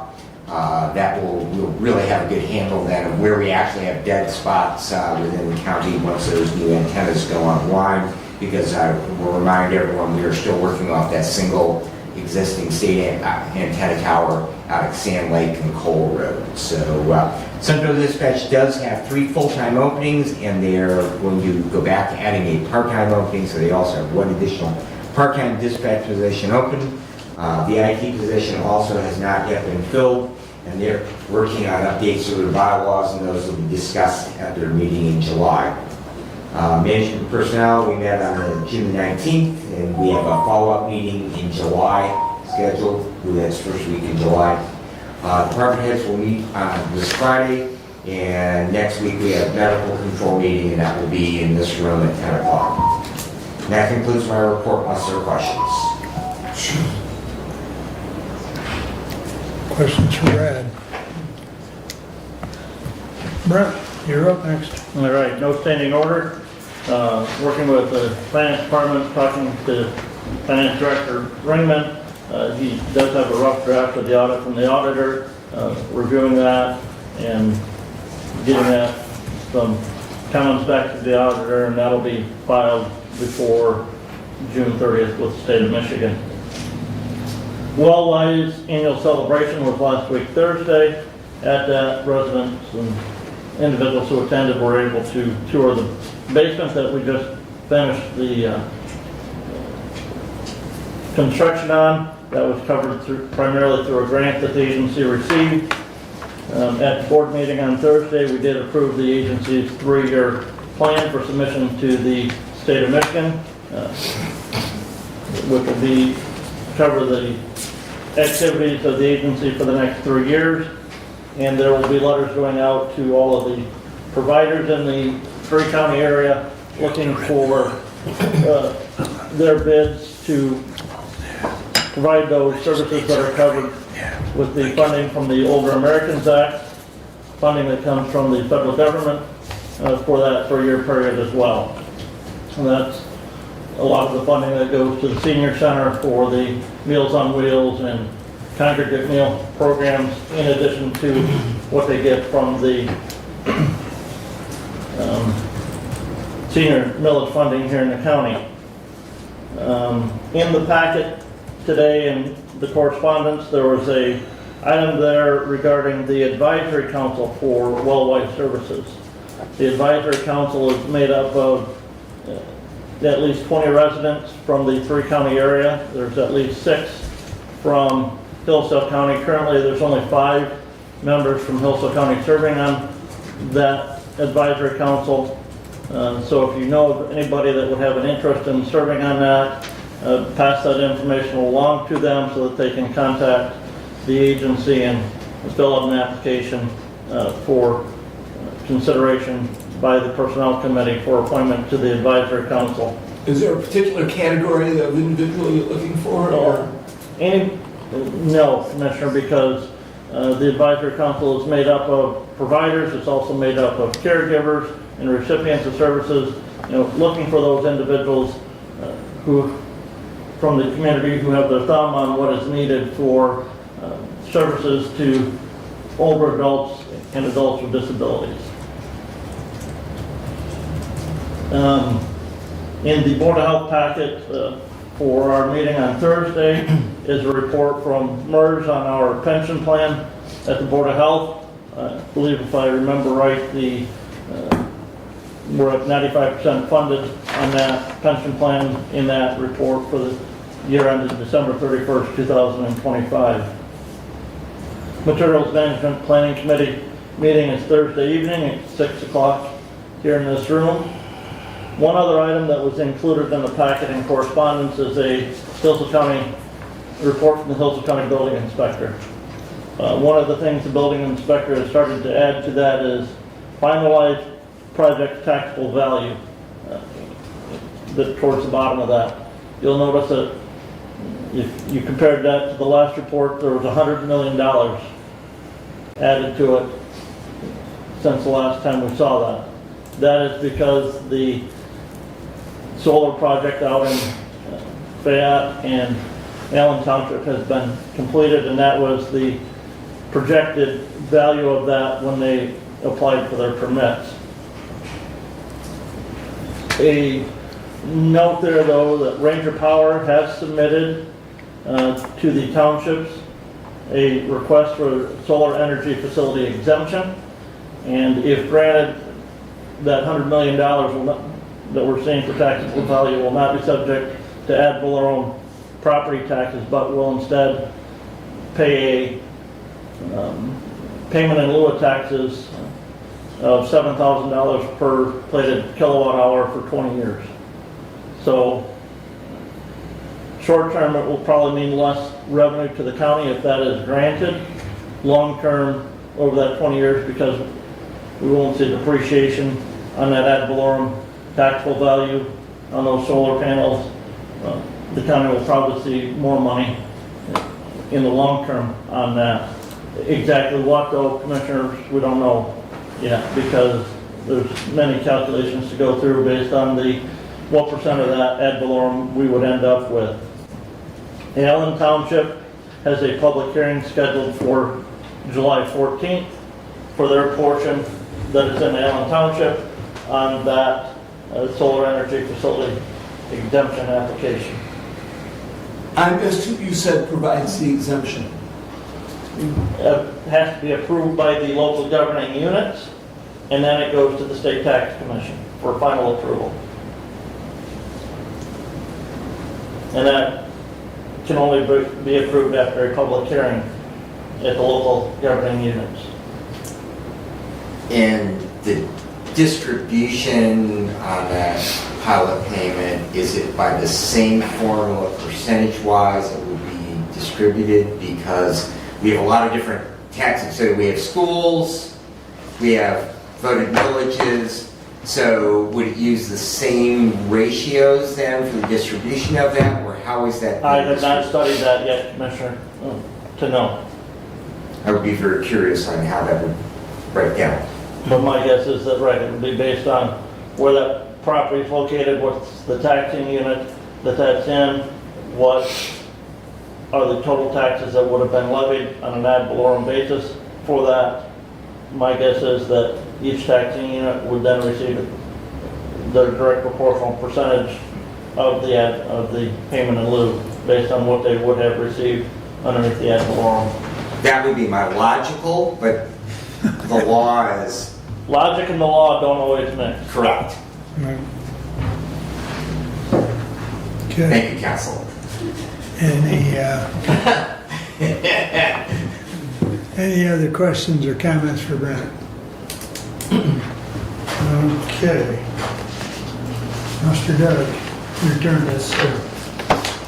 Thank you. I stopped by Key Opportunities in Hillsdale last week, and I have an overview of programs and services available. Key Opportunities is located at 400 Hillsdale Street in Hillsdale, providing employment, training, transportation, and community-based support services for youth and adults with disabilities and other barriers to independence and employment. Programs help people explore careers, build workplace and life skills, obtain competitive employment, and maintain long-term success in their communities. Key Opportunities does provide employment and training services.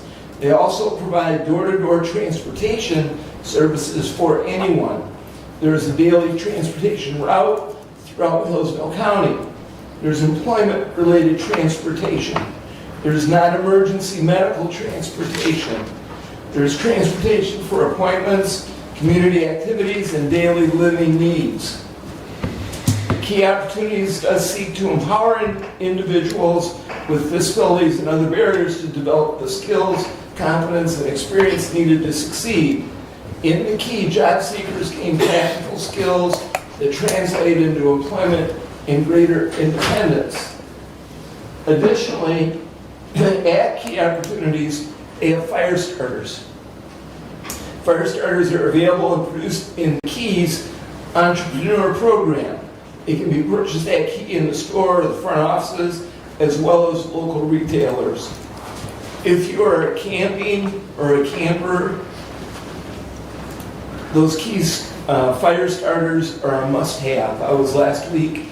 Those fire starters, one, get you going, and it's incredible how well they work. Key Opportunities also has HIPAA-compliant, confidential document destruction services. Documents are safely transported, stored, destroyed, and then the materials are recycled.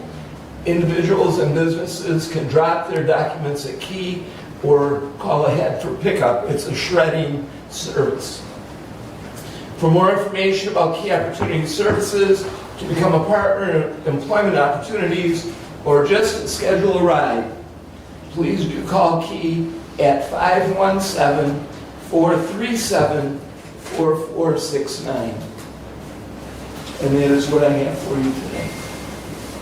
Comments or questions for Doug? All right. My action item.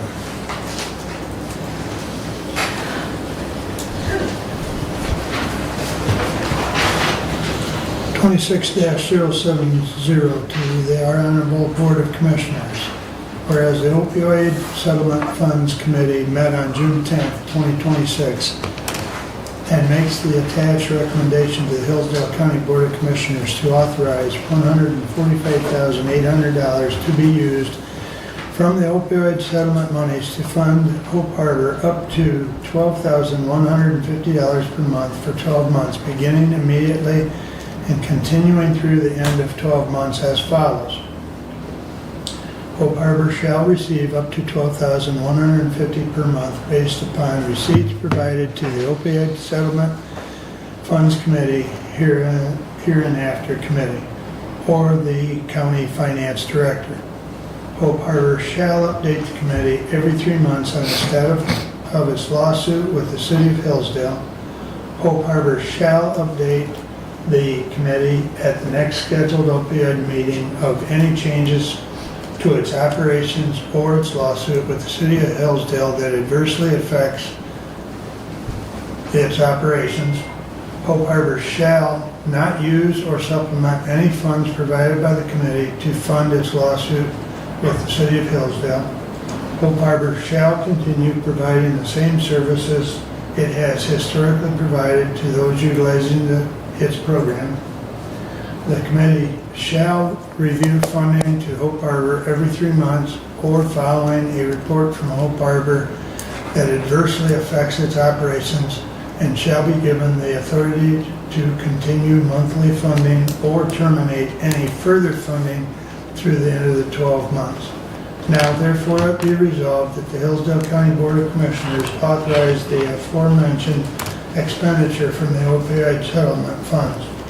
Respectfully submitted, Mark Wiley, Chair. Support. Moved and supported. Commissioner, we do have on the computer the legal counsel for Hope Harbor, who was at that opioid committee meeting. Correct. And we had talked then about potentially them attending this meeting to advise or give us their input on this as well. So, Robin? Yes. Hi. Any updates on the legal proceedings between Hope Harbor and the city? No, the city has answered the complaint, and we are about to file an amended complaint that takes out claims made by BFMK Charity Thrifts and Melissa Disjardin, and focuses solely on Hope Harbor and the claims against the city regarding denial of a reasonable accommodation to its zoning codes for the purposes of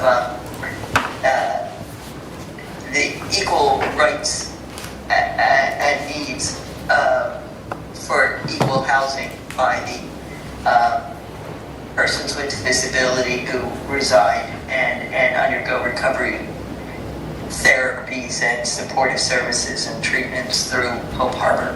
So that's the revised complaint. It has modest monetary damages anyway. It is more for injunctive relief and for the loans that have arisen as a result of the city, of the failure to provide the reasonable accommodation. Has there been an extension of the June 15th date? That is being worked on with council as we speak. The city's council is on trial, I believe, so it's been harder than we thought to get its okay, but there's no difference in the request than what was in the last stay order. It would extend it out another month to the end of July.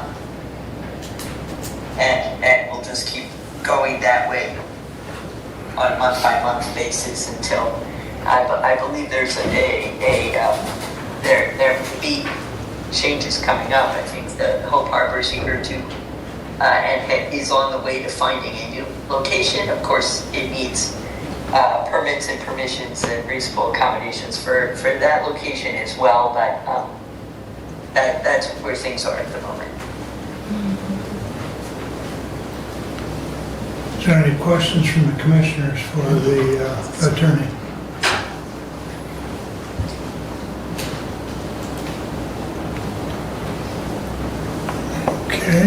Any further discussion, or would you like to hear from, The representatives from Hope Harbor. all right. What's the pleasure of the board before we vote? I'm sorry if there was a question for me. No, I had no. trouble hearing. I'm sorry, Robin, not directly for you, no. Okay. Carrie, I'll give you a couple minutes if you want to say anything further, but then we're going to vote on this. Okay. So, just wanted to remind everybody that the opioid committee, we've been working with them and requesting these funds for about 6 months now. They've done a great job of interrogating us and making sure all of our ducks were in a row and that we were running this properly. And, you know, I can answer any of the questions for the allegations that the public have had against us today, but once again, it's more of a NIMBY, not in my backyard kind of a thing, and we're a protected class, so they can't do that. I understand their frustrations, but moving forward, we have new leadership.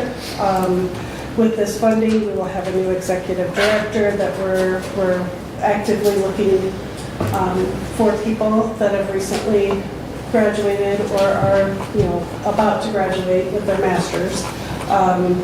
We work closely with all of the wraparound services. I was going to say, the Michigan Works was just here. We work closely with them, both with the kids side at KIOP and also with the adult side. All of the wraparound services that will come to us, and the ones that don't, we bring them there, or they get transportation there. But I'm available for any questions that you have as well. Any questions directly to Carrie?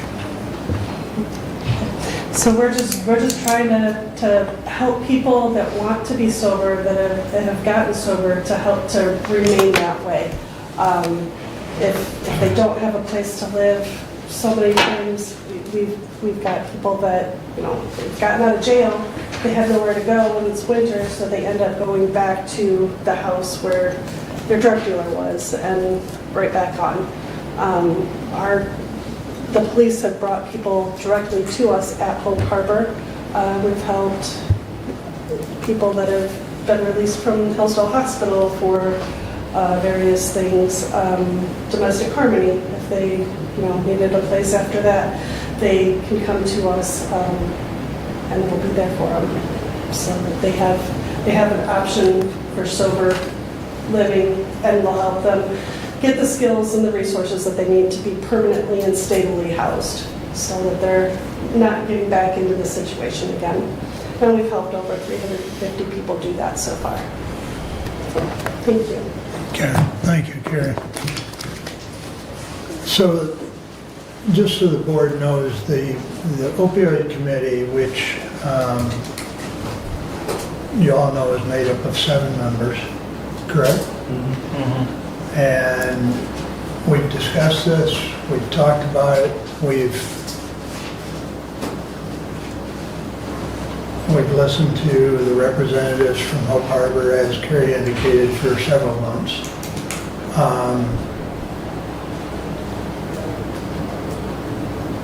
The members are not unanimous on the whole concept, if you will, because of some of the questions that some of those questions have arose today as far as the property tax. I mean, there's questions, the lawsuit in general. But the committee did feel that overall the need is there.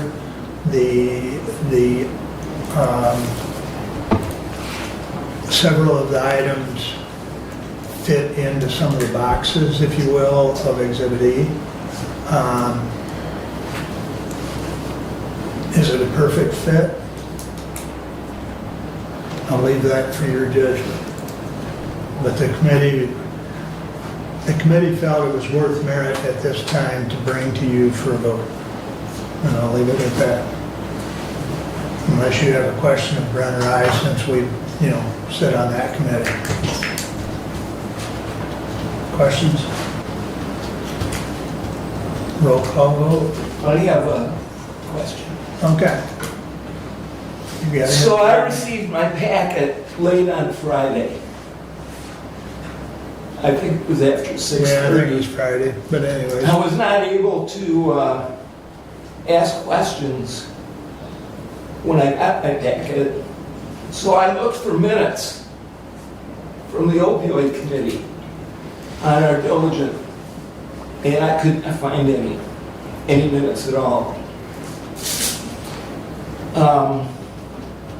So all I had to live with and look at was the information that's in my packet. Mm-hmm. And in my packet was the resolution. It was a separate document that had the list of expenses. Mm-hmm. And that information does not meet the requirements of Exhibit E.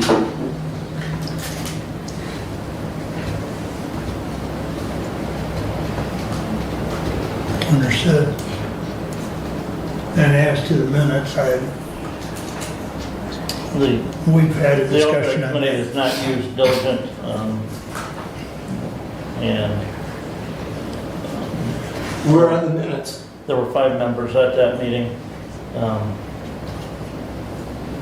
I would have to go back and refresh. I believe Derek Ringman was. Derek is the secretary, and he did,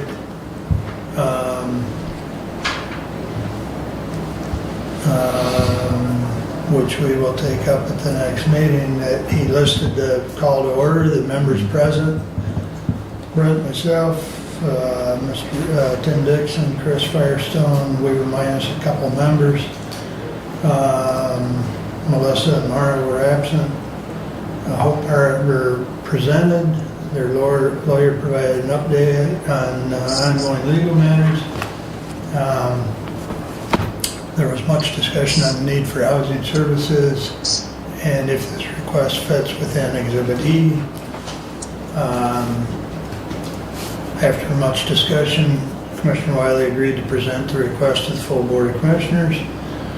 I had to get to another meeting, which you're well aware of. So I exited, then there was a little more discussion, and they adjourned at 10:45. So that's the minutes that will be before us. But yes, Derek has the minutes, and we do keep track of what we do, so.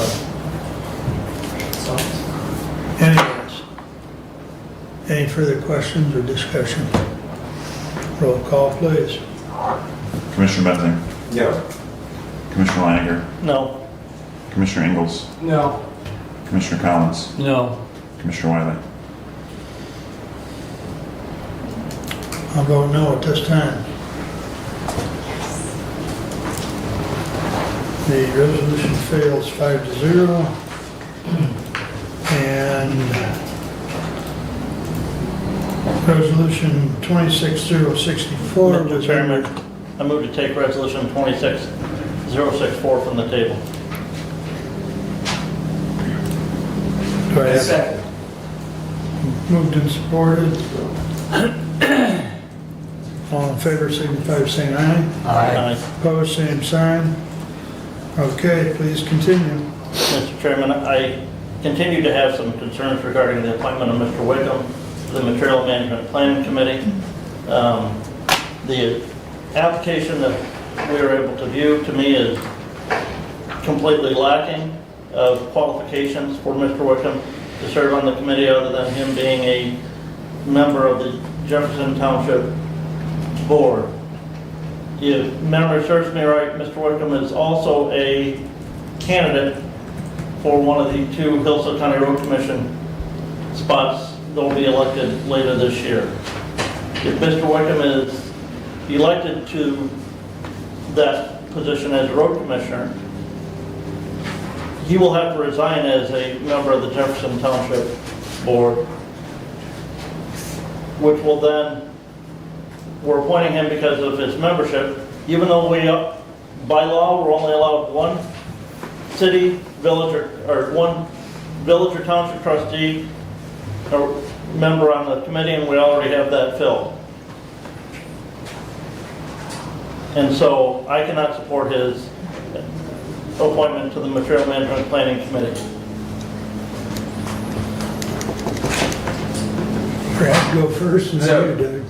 So just in counterpoint to that, prior to Mr. Wickham's becoming a trustee on the Jefferson Township Board, he was employed by the Transfer Center. I believe a portion of that is because he does have a CDL. He operated equipment there. He basically managed the transfer station. And so we can't predict the future, and basing a vote on this appointment on an election is seemingly not really in reality, nor is the potential that he would then be, if he were no longer a trustee, that would remove the conflict of him being an employee, and so therefore that he would be rehired by that. I think the simple facts are, and I'm speaking because Jefferson Township is in my district, they are also the only facility in Hillsdale County that offers all of the things that are required under the materials management plan. They are the only in-house recycling center. They are the only contractor waste disposal site. They are the only household refuse disposal site. They do tire recycling. They do electronic recycling. They do styrofoam recycling. They cover all of the things that the state of Michigan wants, and we're at the forefront of exactly what what the state is trying to do with the current materials management legislation that they have in place. They basically are reducing the amount of product that goes into the waste stream that we put in landfills. And so having a representative from them, I think, is very, very important. And whether it's Mr. Wickham or someone else is a point to consider for the future. But right now, Mr. Wickham is qualified. He is a member of that board. He works very closely with the transfer station. He has the expertise, and I'm very supportive of him being appointed to this team. Doug, you had a comment? Yeah, so, as Commissioner Benson says, Jefferson Township is a transfer facility in Hillsdale County. It's important to have them represented. Mr. Wickham has performed, and in my conversations with him, many functions at that transfer facility. And I can't remember, Commissioner Langer, what the category is. Is it a hauler that would be the spot? He is being appointed as a hauler. Right, so he's being appointed as a hauler, not as a township representative. So to me, he fills the need, and it's an important spot to be represented from Jefferson Township, and I do feel strongly as well that Mr. Wickham is the right guy. Further discussion? How could you classify him as a hauler being the township trustee? That's the function that he did for many years, that he drove the truck. But don't they have to be that presently under the state? I don't know that he is or isn't. I don't know. Somebody runs their tractor. I don't know who the employee is, but I mean, they have. No, I'm just saying, Doug was in charge of that and setting up the board. Isn't it a requirement that they need to be? They need to be active in that, at that point. in that occupation, and that's not the case here. I mean, I'm just, Understood. because I would think that you have to be in that position to be, I mean, yeah, you can put me down as being a corrections officer because I worked there for 25 years, 20 years ago, or 12 years ago. And I think you probably would fit the need on a committee. I don't think I would. Fashion. I don't think I would. Not in the state's eyes. Okay. So. Further discussion?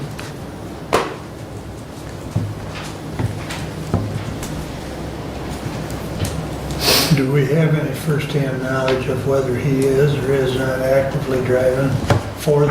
I honestly don't know who drives their trucks at this point.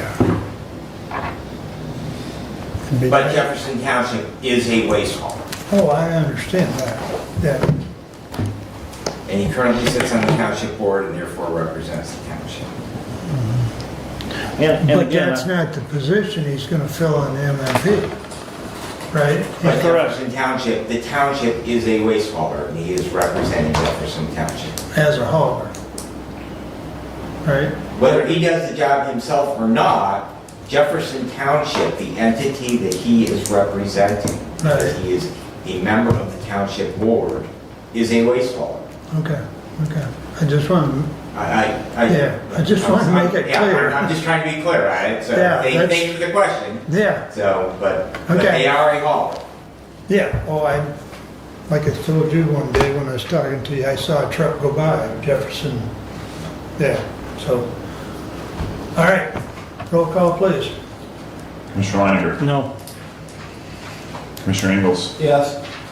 Commissioner Collins? No. Commissioner Wiley? Yes. Commissioner Benzing? Yes. Passes 3-2. Lifeways board meeting tomorrow evening in Jackson, 7 PM in the boardroom. Building inspector Ray will be gone for a week or so, just FYI, and Lance will be checking his emails and, covering. And of course, as always, David will be down there, so, but he's taking a little vacation with his daughter on a trip abroad. Prearranged trip. Yeah. Correct. It's been in the making for about a year and a half. So, that's all I have unless there's any questions of me. Seeing none, we will go to public comment. Same rules apply. Anyone wish to address the board? Jamie? Thank you. Please state your name, though. Jamie Leslie, I'm the prosecuting attorney. While I'm here today, I just wanted to give the board a brief update about things going on in my office. So as the board has been advised, we did lose an APA, so we do have an open APA spot for an assistant prosecuting attorney. We're still looking. We join, again, the many ranks of prosecutors' offices across the state with openings. It is a very, very significant problem. Continues to be a significant problem to get appropriate funding for prosecuting attorneys' offices so that we can enhance our public safety response and meet community needs. Offices all over the state have openings, sometimes multiple openings, and those have been sitting open for months. So I am not, at least at this point, optimistic that we are going to find someone in the near future, but I'm hopeful regardless that we will get an applicant. And then I have been in communications with Commissioner Benzing regarding our ongoing efforts to update the animal control ordinance. We've had many discussions about that. Currently, as it sits, our county basically only has animal control ordinances that address penalties as misdemeanors, and there are many other counterparts of ours that address violations with things essentially akin to civil infractions or civil penalties. So we've been looking at doing that because unfortunately, in many cases, those stray dog tickets and things bog down the court system because then we have to have a jury trial if the individual so elects to have, which is fine. It's certainly their right to do that. But I think that there may be other options that might help us resolve some of those more quickly.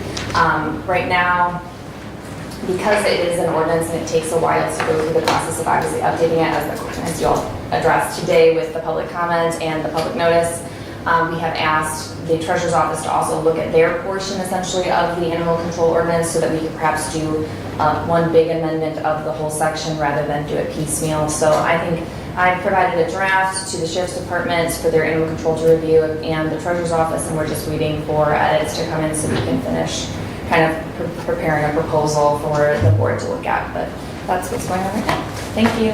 Thank you. Anyone else wish to address the board? Seeing none. The public comment is done. In the interest of Commissioner Weiner's appointment, I would move that we adjourn. I got something I want to do before we do that.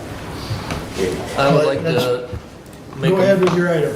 I would like to make a motion to reconsider 26-069, the ordinance for the planning commission. Okay.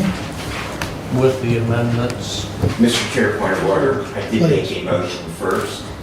Okay. Is there a second for his motion? I second. Okay. His motion was to adjourn. All in favor, signify by saying aye. Aye. Opposed? Aye. Aye. Division, please. All right, do a hands. Those in favor of the motion, raise your hand, please. Those opposed to the motion, raise your hand. Okay, that motion fails. Kevin, please. You want me to read the resolution again? or- No, I for just, reconsideration. if you're reconsidering. and- Reconsider resolution 26-069. Okay, is there support? Who supported? Brent? Okay. You've moved to reconsider, your reason being? No, I guess my reason being is I can't see just the sunset being a reason to get rid of the planning commission. I think they save the county a lot of money, and I think it'd be irresponsible to get rid of them. Brad? So just point of order, if the motion is to reconsider, it was, in the form that it is currently, was voted down, included the sunset provision. Yes. So if we were to reconsider the resolution in its current form, an affirmative vote would pass it with the sunset. reconsideration, point of order, reconsideration, if the reconsideration is adopted, the motion as last debated would be back on the floor for consideration. Correct. Right. And that's what I said, the motion, the amendment with, but that was before the other ones. Sunset clause remains. Sunset clause remains. Correct. Yeah, as Brent indicated, it would be as we were last debating. And So just for clarification, I just want. No, and that's what I said with my explanation, that I don't see getting rid of the planning commission just because of a sunset clause. Thank you. So the resolution, as amended, is what's being reconsidered. So is there, other than Kevin's explanation, is there any other comments or discussion? We'll make a roll call vote. Commissioner Ingles, No. Commissioner Collins, Yes. Commissioner Wiley, Yes. Commissioner Benzing, Yes. Commissioner Leininger. Yes. Thank you. Passes 4-1. Okay. Now, in the essence of time, unless there's anything. Motion to adjourn. I will support that. Point of order. Please. That motion is back on the floor. We have to vote on it. Motion back on the floor. We voted affirmatively on the motion. We voted to reconsider. Oh, That is not re-voting on it, that's reopening the vote on the resolution. Yeah, but we voted to reconsider on a We verbal voted to vote. we voted to reconsider. Yeah. I did that on a verbal vote and it passed. That's why we were discussing. and then we went You're to correct. discussion. Commissioner Wiley is correct. Yeah, Remember we were. We had a division I- on the motion to reconsider. correct. Then the motion to reconsider passed. No, the division was on the motion to adjourn. We Well, never and then I voted did on it. You just did a roll call vote on the motion to reconsider. Now the resolution is back on the floor. Yep, that's true. That's what it was. I'll buy that. I guess we got tangled up here, but, so what you're saying is we need another roll call vote. And again, I can't support it with the sunset. If the sunset's not there, I'm full in support of it. But it's high time, we have done this with many other resolutions. We've removed having to continue to renew items and take additional time and taxpayer money. And again, I would simply make the counterpoint, every contract we sign, every lease we sign has a sunset in it. If we are going to accept that as policy within the county, that simply means that we will leave a clause in there that, 30, 60 days, 180 days, any party has a right to terminate that contract, but the contract's go on forever. Right. Okay, further discussion. Now I guess we need another roll call vote. I know where this Commissioner is going. Collins, Yes. Commissioner Wiley? Yes. Commissioner Benzing? Yes. Commissioner Leininger? No. Commissioner Ingles? No. All right. Now it passes Now 3-2. Now, by calling the chair, we're out of here. All right.